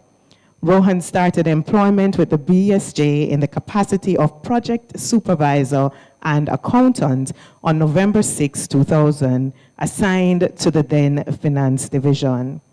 Rohan applied himself in the area and was one of those officers who knew it is of humility, and simply being the guy next door endeared him to others all across the organization, and frequently Rohan was the person to whom staff would reach out to for guidance on an issue of procurement, of perfecting a table for presentation in a meeting, or for a personal concern.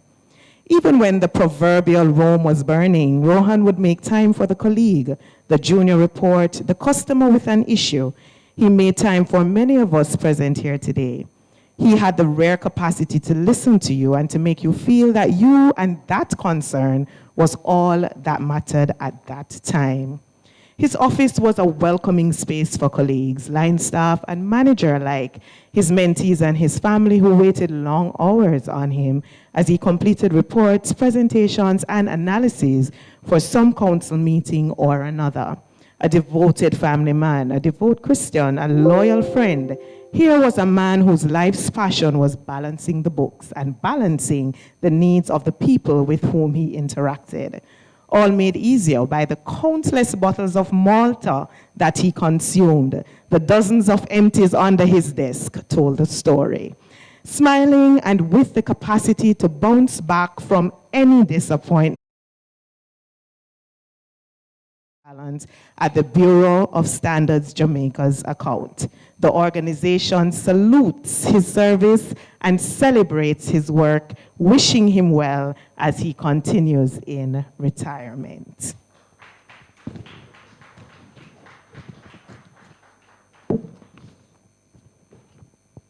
Citation for Raymond Alfonso Williams. Please stand for me, Mr. Williams. He is here with us. Sir Willie.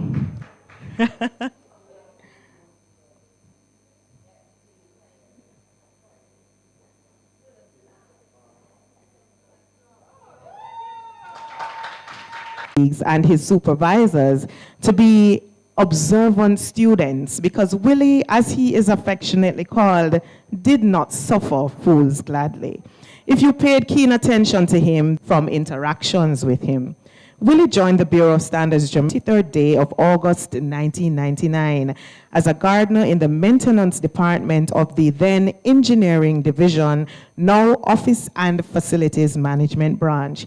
Willie loved his gardening and took great care mowing the lawn, tending the plants, hedges, and the shrubs, and when provided an opportunity, planting and nurturing seedlings in a greenhouse the BSJ had created.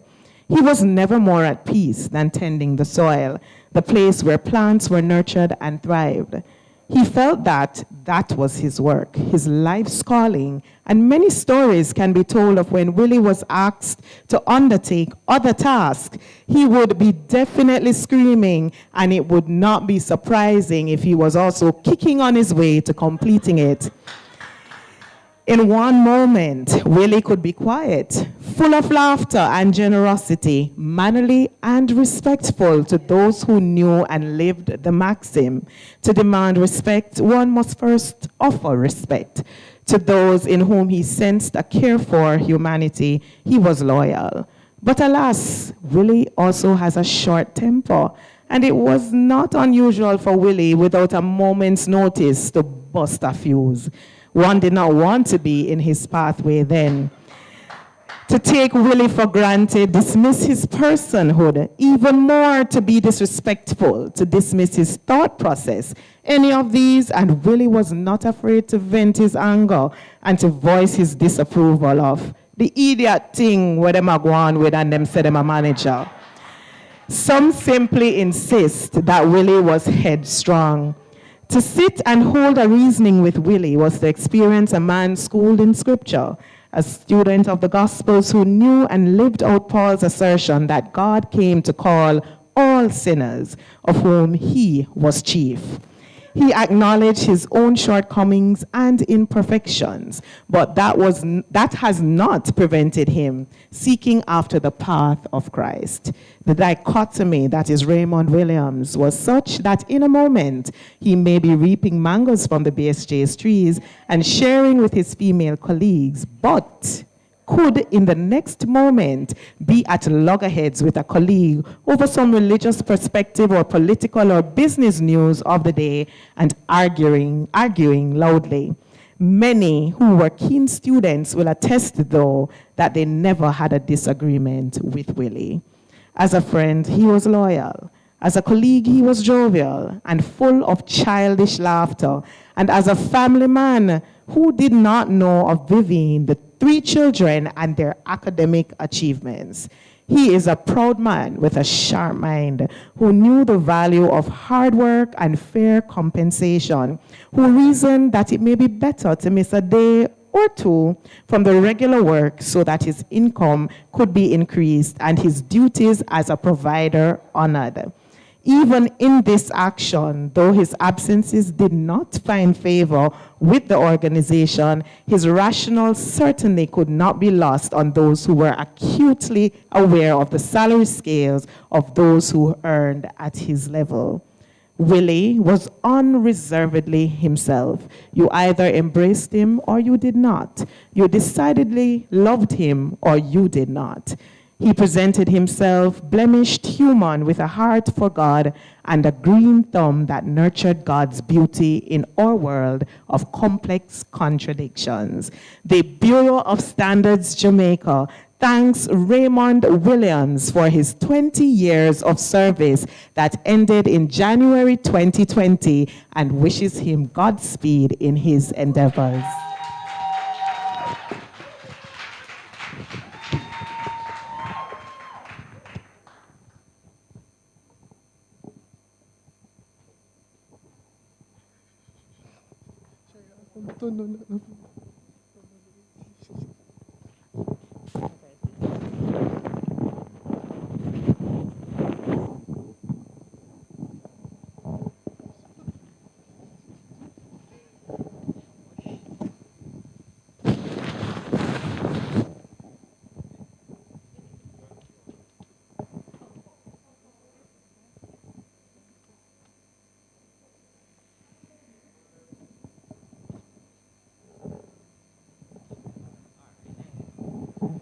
All right, thank you, Willie. All right, at this time, I want to invite Bureau's songbird, the connoisseur of human resource management, and a great friend, Mrs. Shani Taylor, to come up and do these two citations.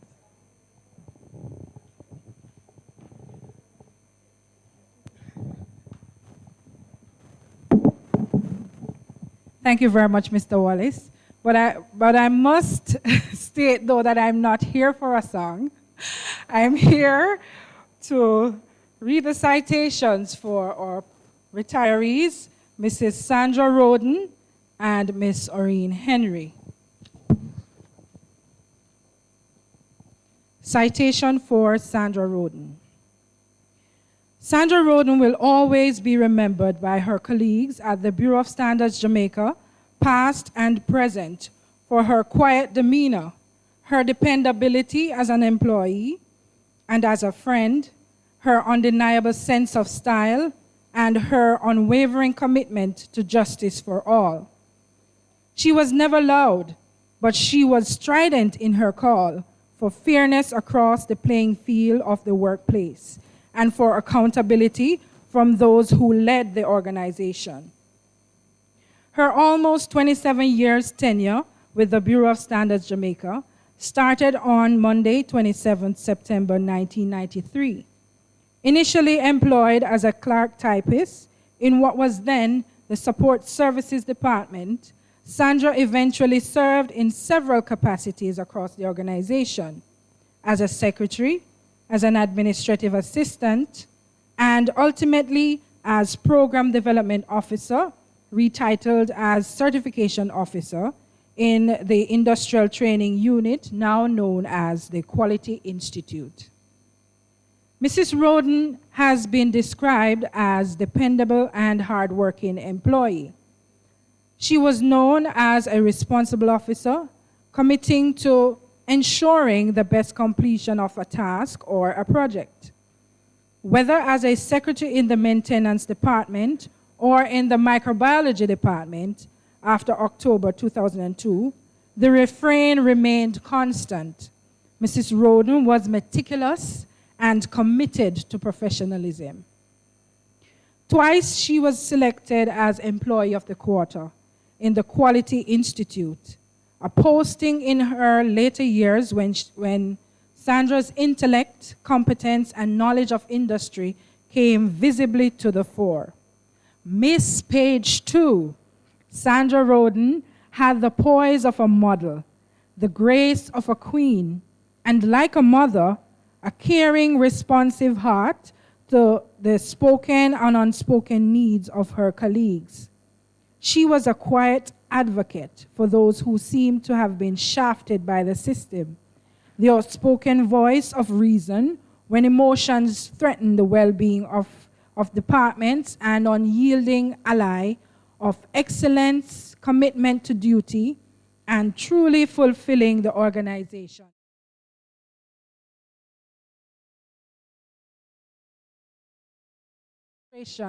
When the system seemed to be deficient and the welfare of staff was not given priority. She was as human as she was humane. Her soft, gentle ways are missed from the corridors of the Bureau of Standards today. We recognize her and salute her for her loyalty, conscientious service, and dedication to duty and excellence. The Bureau of Standards Jamaica salutes Sandra Roden and wishes her happy years of health and happiness in her retirement, which started on 1st of May 2020.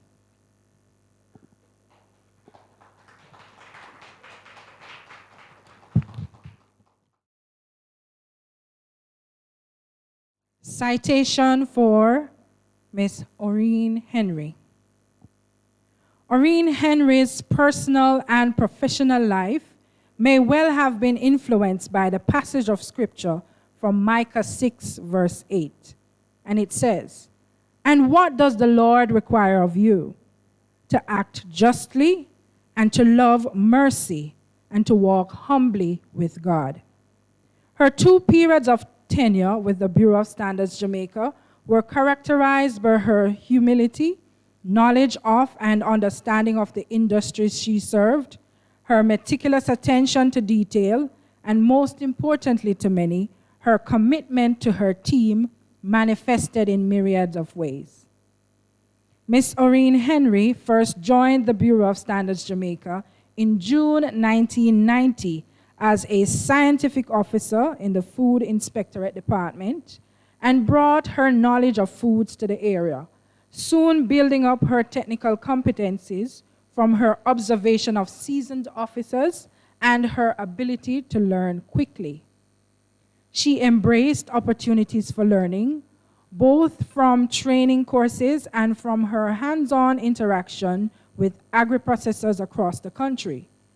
Her exposure to standards development work and to the analytical work undertaken by her colleagues in the food laboratories eventually led her to be named head of the Food Inspectorate Department in April 1997.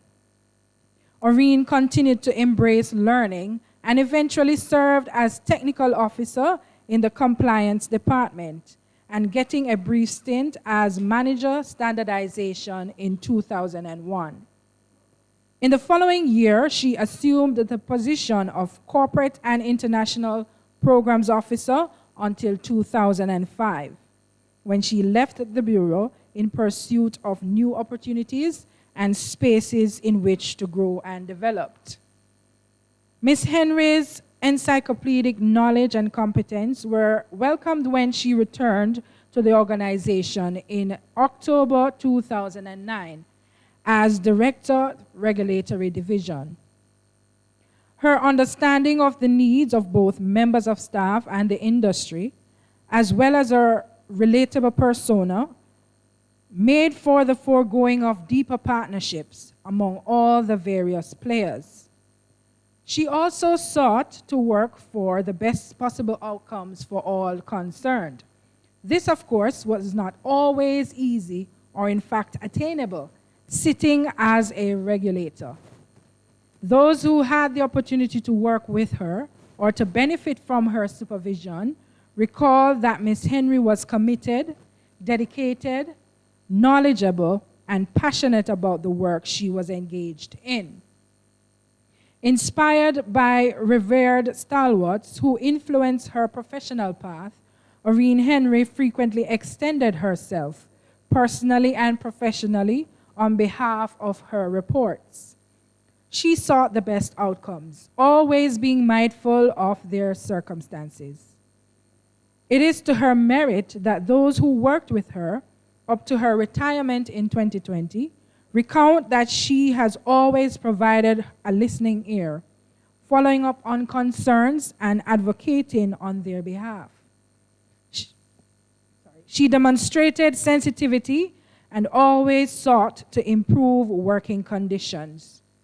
Oreen Henry will be the first to acknowledge that she was not perfect. She may even beat up on herself that she could have done more. But history will record that armed with her integrity, her care and compassion, she sought to do what her God required of her, to act justly, to love mercy, and to walk humbly with him. Both the Bureau of Standards Jamaica and the National Compliance and Regulatory Authority have benefited from her abilities. Today, the two agencies commend Oreen Henry and wish for her a happy, peaceful, and long retirement.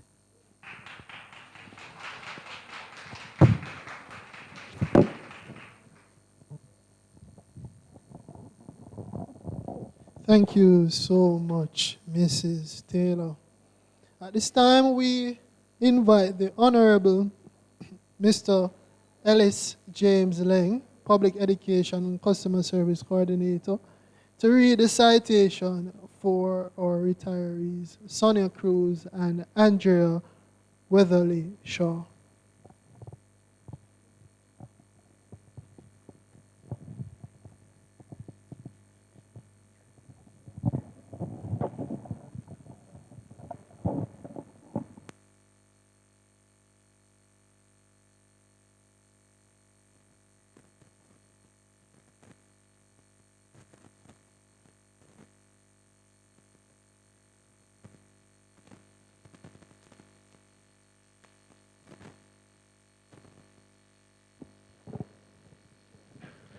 Citation for Sonia Marie Cruz.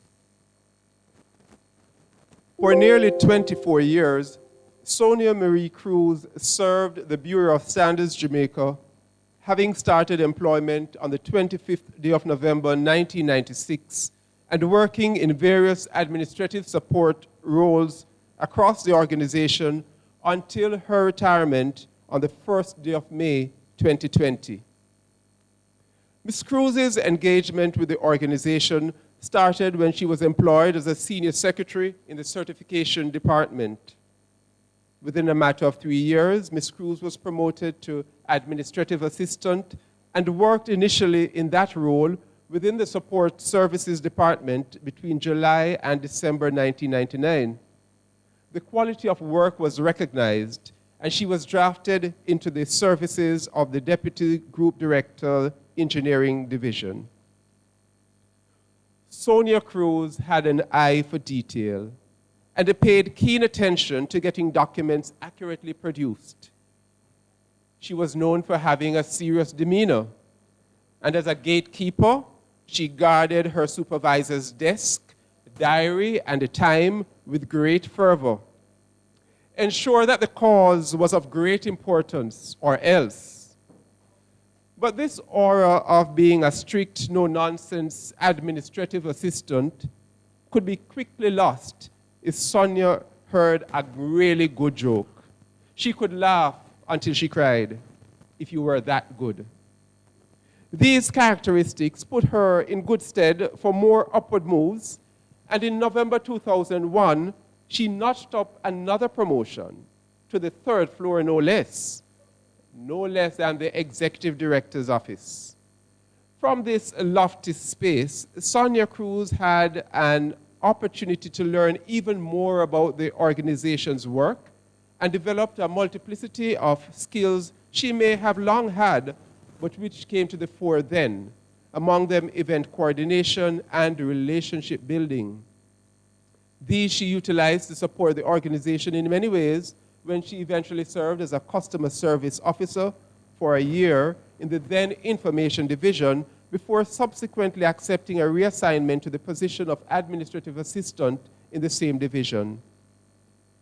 Sonia Cruz shared her skills on several committees over the years, whether as a member in her own right or as a recording secretary. Among the committees served were the National Quality Awards Planning Committee, Standards and Technical Services Subcommittee of the Standards Council, as well as on the Audit and Risk Committee. Sonia Cruz's commitment to her tasks was eclipsed only by her love for God and of family, particularly her parents, and later Russell, who became the center of her focus and who provides such joy and pride in her life. Her fingers no longer produce pages of minutes, reports, or correspondence at the Bureau of Standards Jamaica, but her fixed purpose on ensuring accuracy of printed materials, continues to be spoken of long after she has powered off her BSJ monitor and computer. The Bureau of Standards Jamaica thanks Sonia Cruz for her work and wishes for her a beautiful retirement.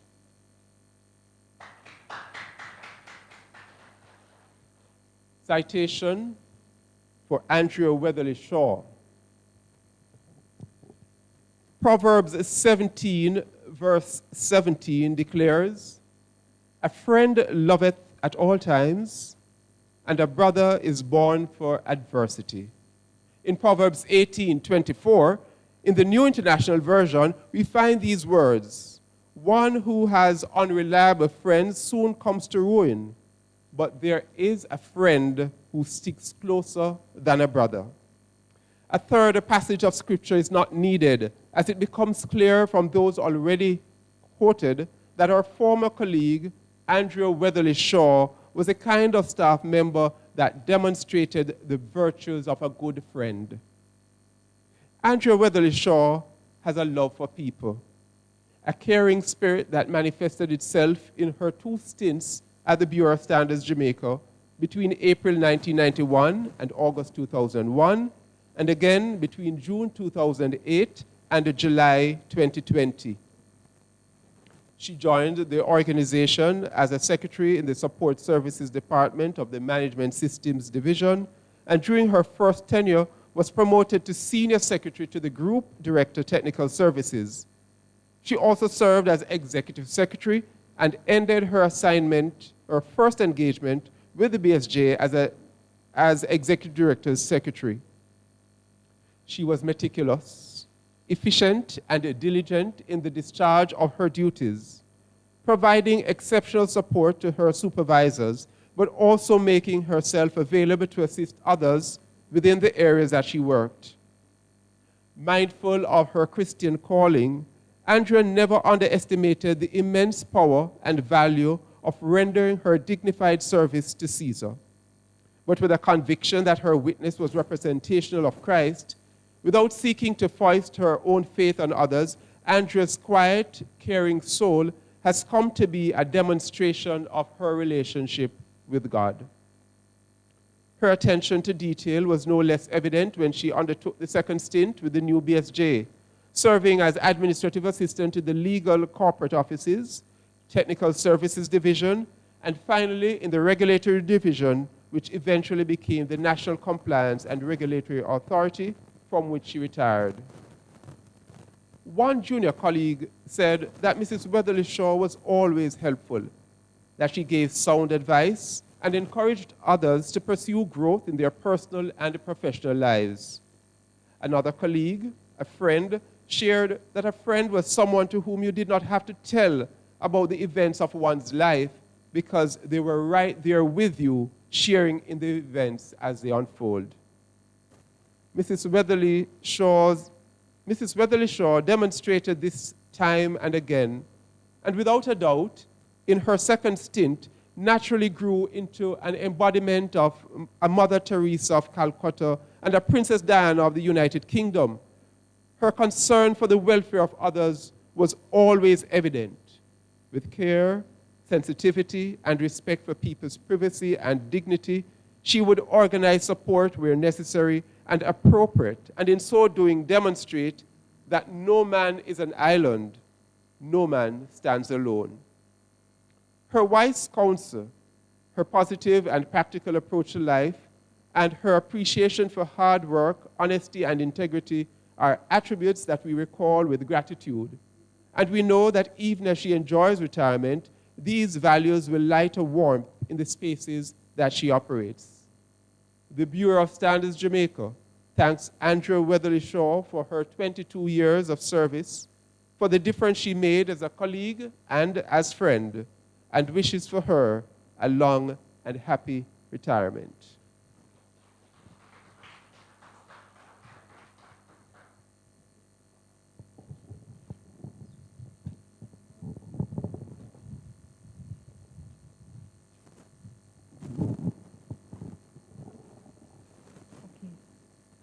I'll now read the citation for Mr. Gladstone Rose.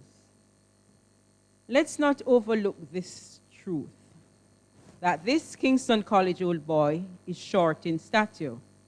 But what Gladstone Rose lacks in physical height was more than adequately compensated for in his commanding presence.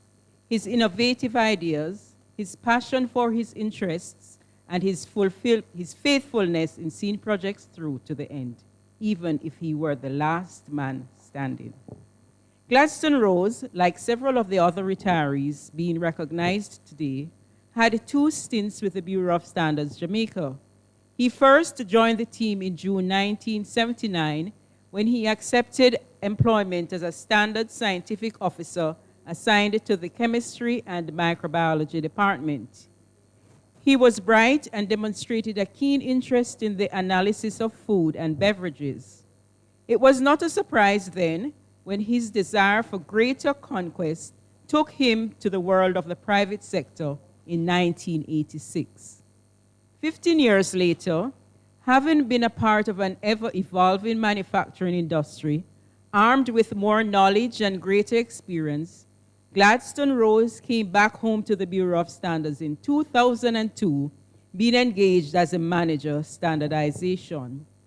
In this position, Mr. Rose's vast knowledge of the needs and challenges of the manufacturing and retail sectors led to a raft of initiatives to simplify processes, but also to improve standards compliance among entities.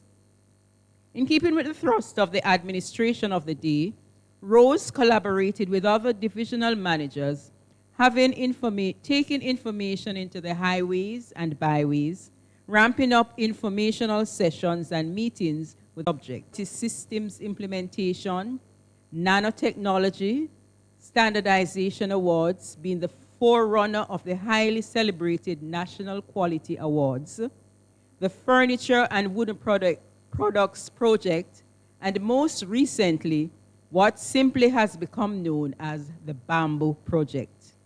For the bamboo industry, the green gold, he was a devout crusader, traveling across the country, Hanover, St. Elizabeth, Clarendon, and St. Catherine. He traveled overseas, representing the people of Jamaica and the region at the International Network for Bamboo and Rattan. He spoke to the old and the young, in the cities and the hinterlands, to private and public sector, with those who had small holdings of bamboo plants and those who had millions of dollars and were seeking to invest.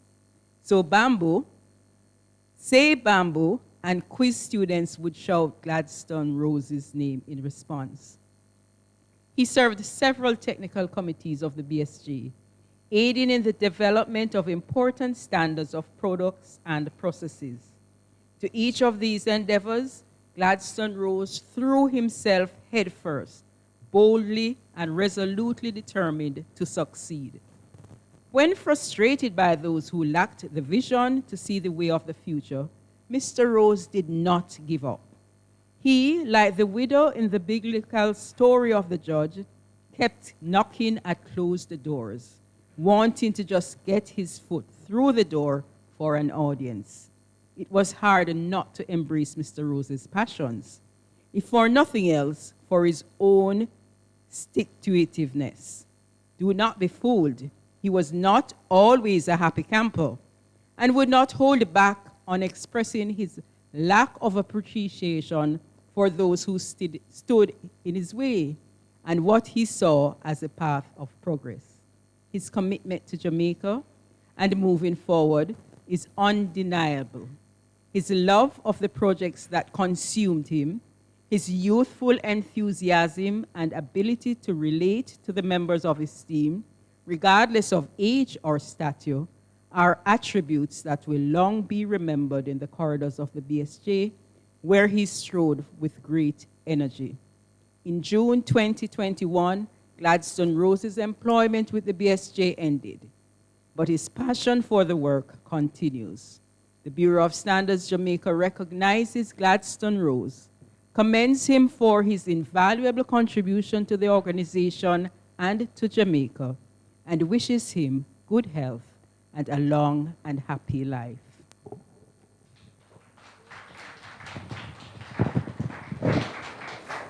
Thank you, Ms. Campbell. We're going to move quickly on to the special awards. The NCRA conducts regulatory activities from its head office at 19 Hope Road. We have 4 regional offices, as you know, Mandeville, Montego Bay, Ocho Rios, Savannah Mar. In recognition of outstanding service during the period 2019 to 2020, the following awards are being presented today. Employee of the Year at Head Office, Employee of the Year from the regions outside of the head office, the Outstanding Regional Office, and last, the Special Recognition Award. Nominees for Employees of the Year at NCRA Head Office included Lenworth Clark, Charmaine Hibbert, and Stephen Young. Woo! Guys, it was a close race between all these nominees of the award, and this award goes to the person being recognized for outstanding performance, dedication, and commitment to excellent customer service.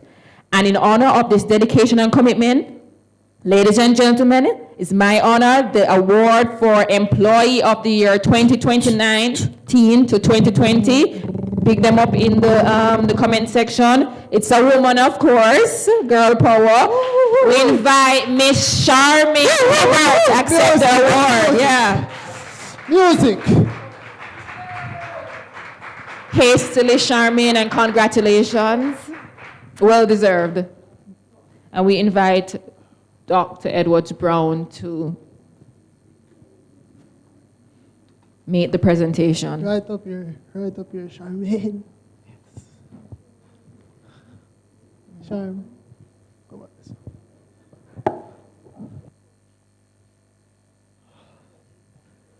Can we get some music? Can we get some music? Can we get some music?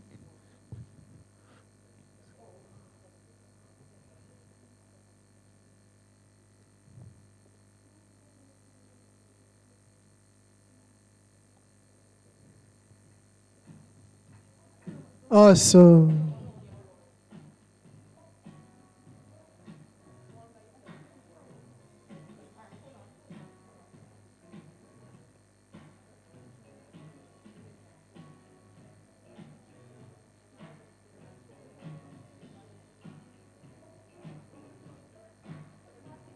Johnny, put your...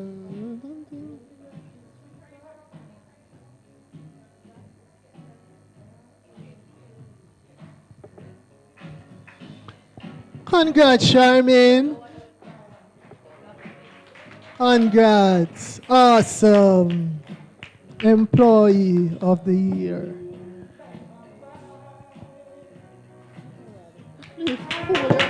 Thank you, Charmaine, and congratulations again. So nominees for Employee of the Year from the regions outside of the head office. The nominees included Rolando Rose from the Ocho Rios office, Mr. Clancy Grizzle from the Montego Bay office, and Mr. Ian Goins from the Mandeville office. Again, the race was very tight, very, very close. And the award goes to the employee who had the edge in giving exceptional support to other regional offices, assisting with work processes to increase efficiency, and has played an integral role in the success of the legal metrology and the petroleum inspectorate. This gentleman works in the Mandeville office, so we invite Mr. Ian Goins to accept the Employee of the Year for 2019 to 2020. Ian. Right. Oh, Zenia, Fortunately, Mr. Mr. Goins is not here, so Ms. Zenia Reed will accept the award on his behalf. Even though she's from the Montego office, but we'll accept it. Yeah. It's not yours doing it, Zenia, remember. Okay, all right.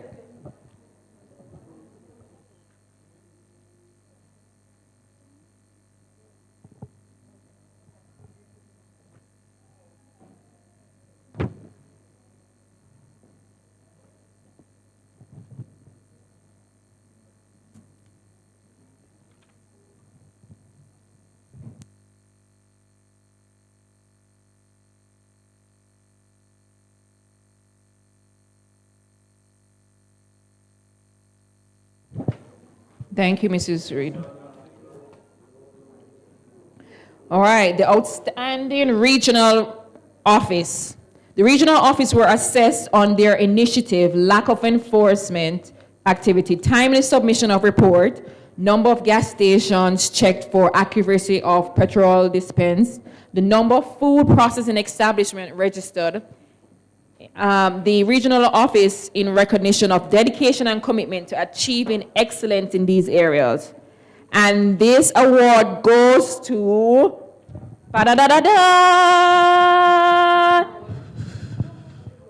it was great pleasure. I'm not sure if it's great pleasure I announce this one, but because I'm co-host, I have to. The Ultra-Rios office. At this time we invite, again, Zenia Reed to accept the award for Outstanding Regional Office, Ultra-Rios.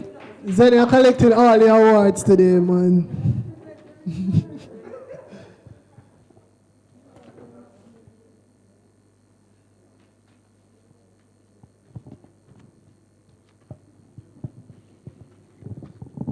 All right, and our final award for NCRA Special Recognition Award.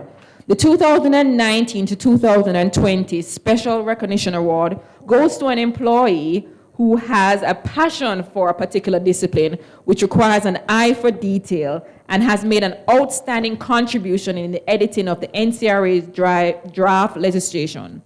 This individual has played an important role in collaborating with the BSJ legal officer and the legal team of the Ministry of Industry, Investment and Commerce to share hands-on experiences with the current legislation governing NCRA's regulatory activities.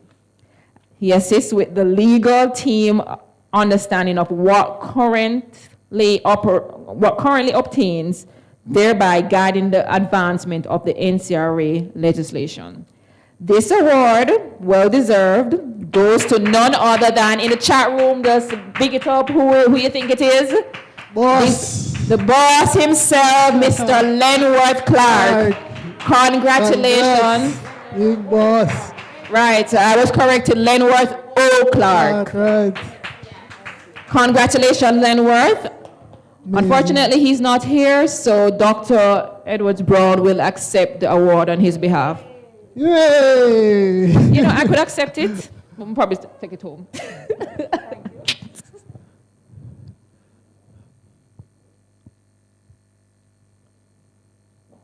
Lenworth Oral Clark loves football and everything. Oh, a lot.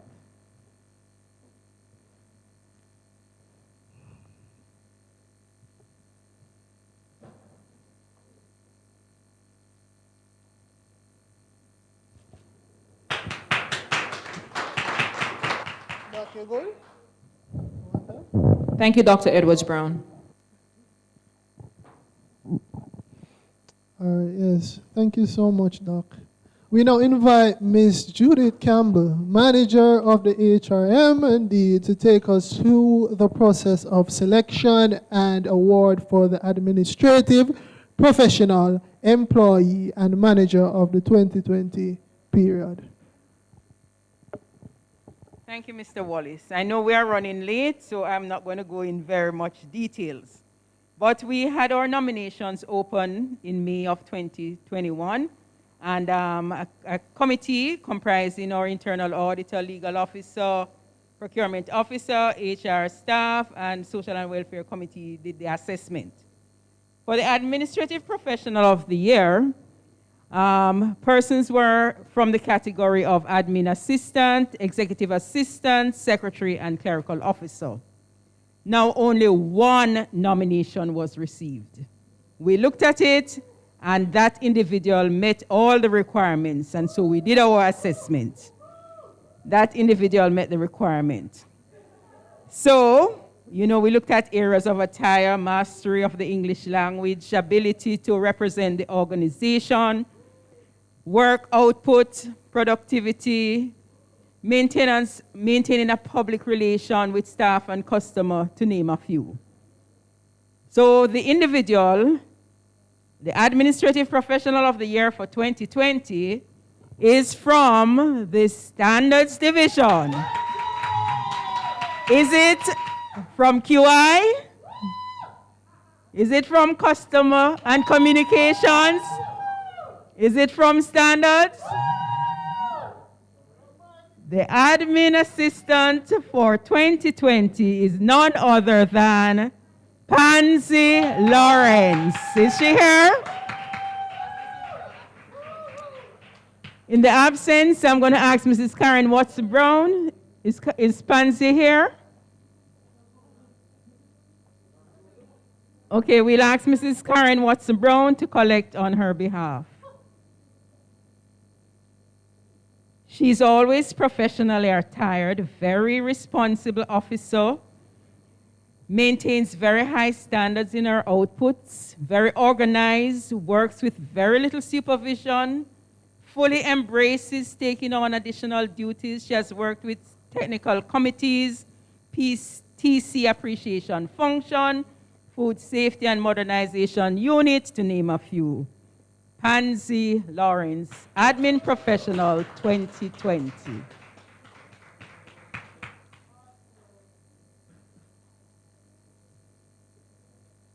Thank you. Employee of the Year 2020. Now this was open to the general staff. We got 9 nominations.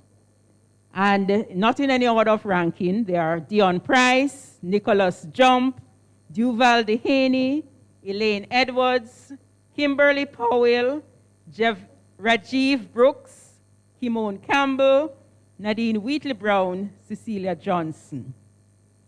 The top 3, Duval Dehaney, Kimberly Powell, Kimone Campbell, all from Science and Technology Division.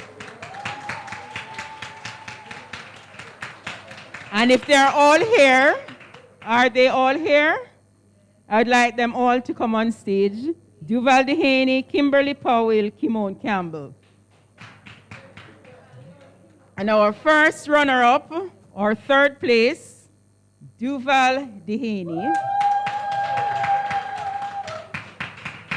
Our second place, or runner-up, is it Kimone or Kimberly? Kimone Campbell. And our Employee of the Year, Kimberly Powell. Kimberly Powell, our Employee of the Year.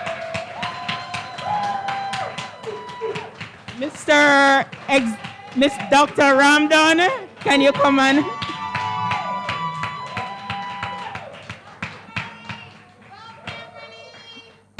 Our Director of Science and Technology will make the presentation to Miss Powell.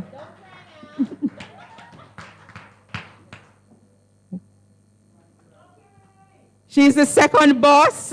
Her individual earnings is at least 50% of the branch earning.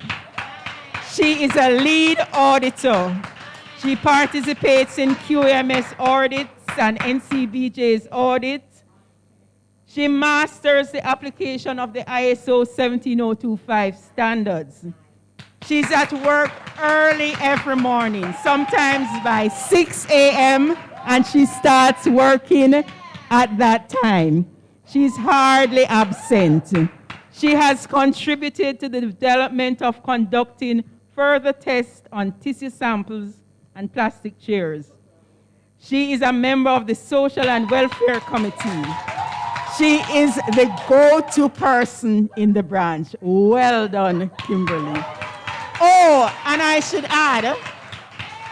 add, we share the same birth date, December 14th.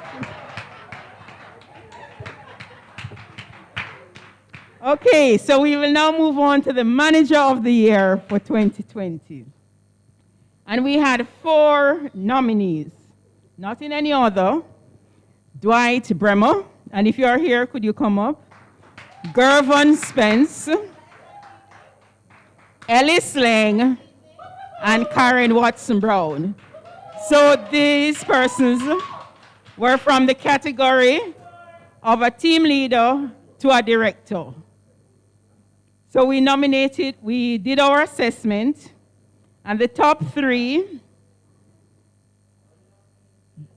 Dwight Bremo, again, not in any other. Karen Watson Brown, Gervin Spence. Our first runner-up, no, don't leave.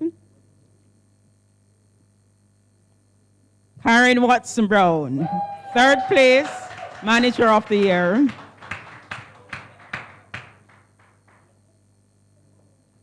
Our second place manager, is it Dwight or Gervin? Anyone? Okay. Our runner-up manager of the year is Dwight Bremo. And our manager of the year 2020, none other than Gervin Spence. And I invite the executive director to come, our executive director, to present to the manager of the year. Yes, okay, runner-up first. As a matter of fact, we have for all three, top three. So Karen Watson Brown, third place. Dwight Bremo, second place. And our manager of the year, Gervin Spence. Mm-hmm.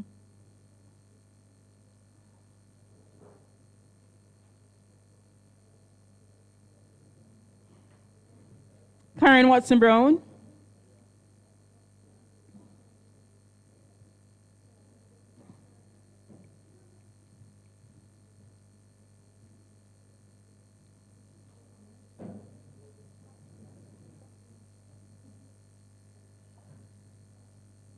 And our manager of the year, Gervin Spence, a resource person, encourages his staff, customer-oriented, spearheaded the expansion of tissues and paper towel testing, always seek avenues to earn more for the lab.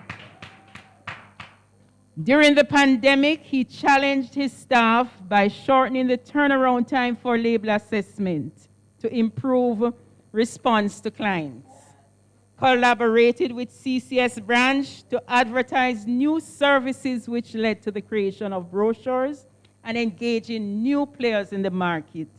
He keeps his staff up to date on changes within the branch by monthly meetings.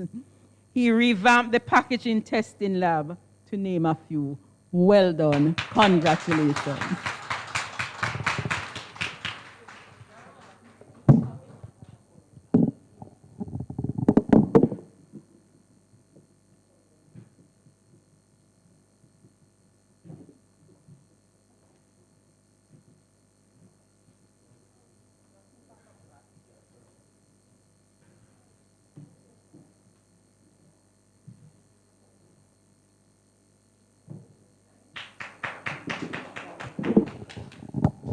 Thank you, Miss Campbell. Thank you so much.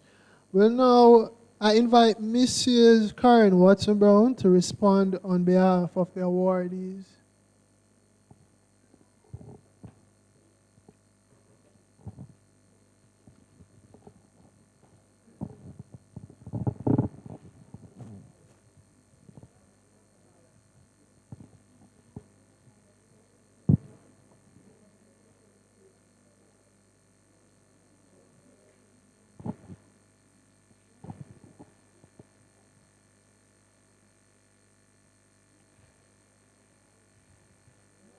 Good afternoon, everyone. All protocols observed. It is with a deep sense of pride and joy that I speak on behalf of the long service awardees. Young out of college or university, we had great dreams of what life would offer professionally. We carefully navigated our way as we searched for that organization which would change our lives in a positive way. For some, it was coincidental. For others, it was orchestrated by God Himself. Like Abraham, we left for an unknown city, and we sojourned until we arrived at 6 Winchester Road, Kingston 10. Wow, what a place. A unique organization with unmatched national, regional, and international outreach. The Bureau of Standards has provided an opportunity for us to grow, moving from a place of uncertainty to a place of great confidence, moving from a place of shyness to a place of being called an expert. We are blessed with having a work family, persons with whom we share our joys and our sorrows, our achievements and our disappointments. We have had the opportunity of working with great men and women with outstanding work ethics and intellectual capacity of no mean order. We are truly grateful to the Standards Council, the BSJ's management team, and all our colleagues who have supported us in so many ways over the past years. Thank you all for recognizing our efforts in a tangible way. After 5, 10, 15, 20, or even 30 years, you might ask, would you do it again? The answer is a loud, big, loud yes. To those who have just joined the organization, you are special to have been given this opportunity. However, it is up to you now to make the kind of difference you want to see. It is you and you alone who can make this experience an extraordinary one. Give a lot, learn a lot, love a lot. I would like to leave with you the words of this poem titled, "It Takes Courage." It takes strength to be firm. It takes courage to be gentle. It takes strength to conquer. It takes courage to surrender. It takes strength to be certain. It takes courage to have doubt. It takes strength to fit in. It takes courage to stand out. It takes strength to feel a friend's pain. It takes courage to feel your own pain. It takes strength to stand alone. It takes courage to lean on another. It takes strength to love. It takes courage to be loved. It takes strength to survive. It takes courage to live. It took strength and courage to be here 5 years and beyond. Thank you. We love you. Thank you, Mrs. Watson-Brown. Colleagues, we're near the end, but before we have the grand finale, I'm going to invite Mr. Kirk Aird to give the vote of thanks. Mr. Aird? Oh.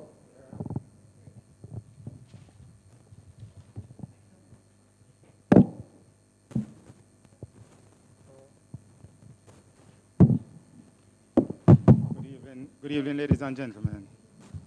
On behalf of the Bureau of Standards, NCRA, and awardees, I would like to say special thanks to our invited guests. The Honorable Norman Dunn, MP, Minister of State in the Ministry of Industry, Investment, and Commerce. Thank you for taking time out of your busy schedule to celebrate with us in our Long Service Award ceremony. I must also extend courtesy to Dr. Velton Gooden, Executive Director, Bureau of Standards, Mr. Philip Armstrong, Chairman, Standard Council, Dr. Larissa Edwards-Brown, Executive Officer, NCRA, Masters of Ceremony. Also, members of the Social Welfare Committee who have worked all behind the scene to make all this happen. To the team from the Finance Department, the team from the HR Department, also the team from OFMB. And last but not least, to Mr. Vernon Darby, keynote speaker. I would like to say special thanks to the keynote speaker, Mr. Vernon Darby, for his speech on integrity and never die. Right? His speech can be summarized: integrity to death. Mr. Darby, we want to say thank you for your words of encouragement. And we hope to use these words in the future to enhance our lives. And we thank you for being here this afternoon. And we say go with God's speed. Thank you. At this time, we invite Dr. Gooden to make a presentation to our keynote speaker.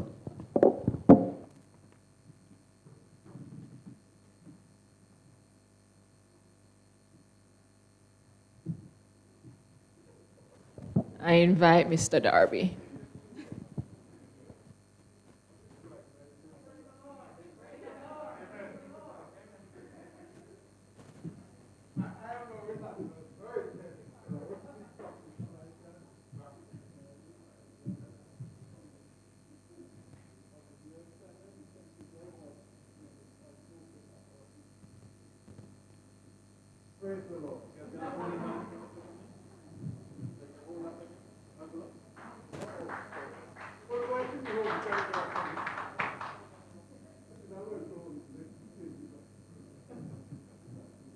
Thank you, Dr. Gooden.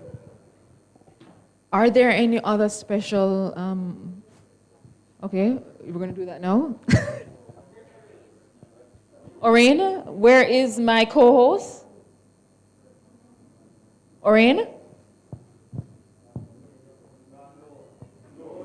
No.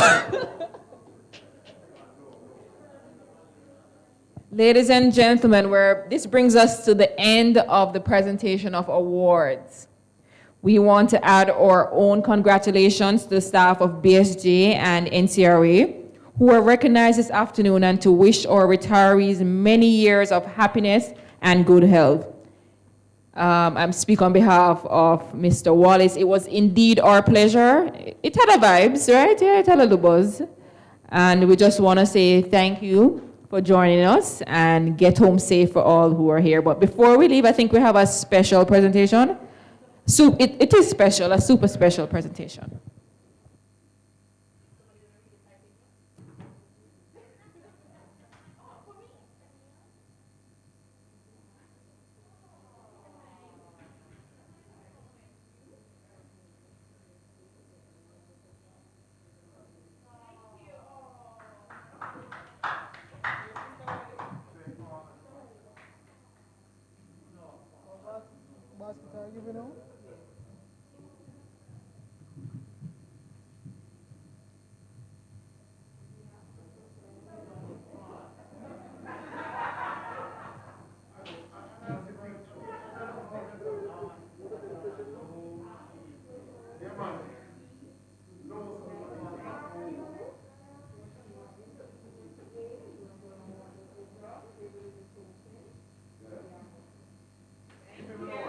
Team, I appreciate it.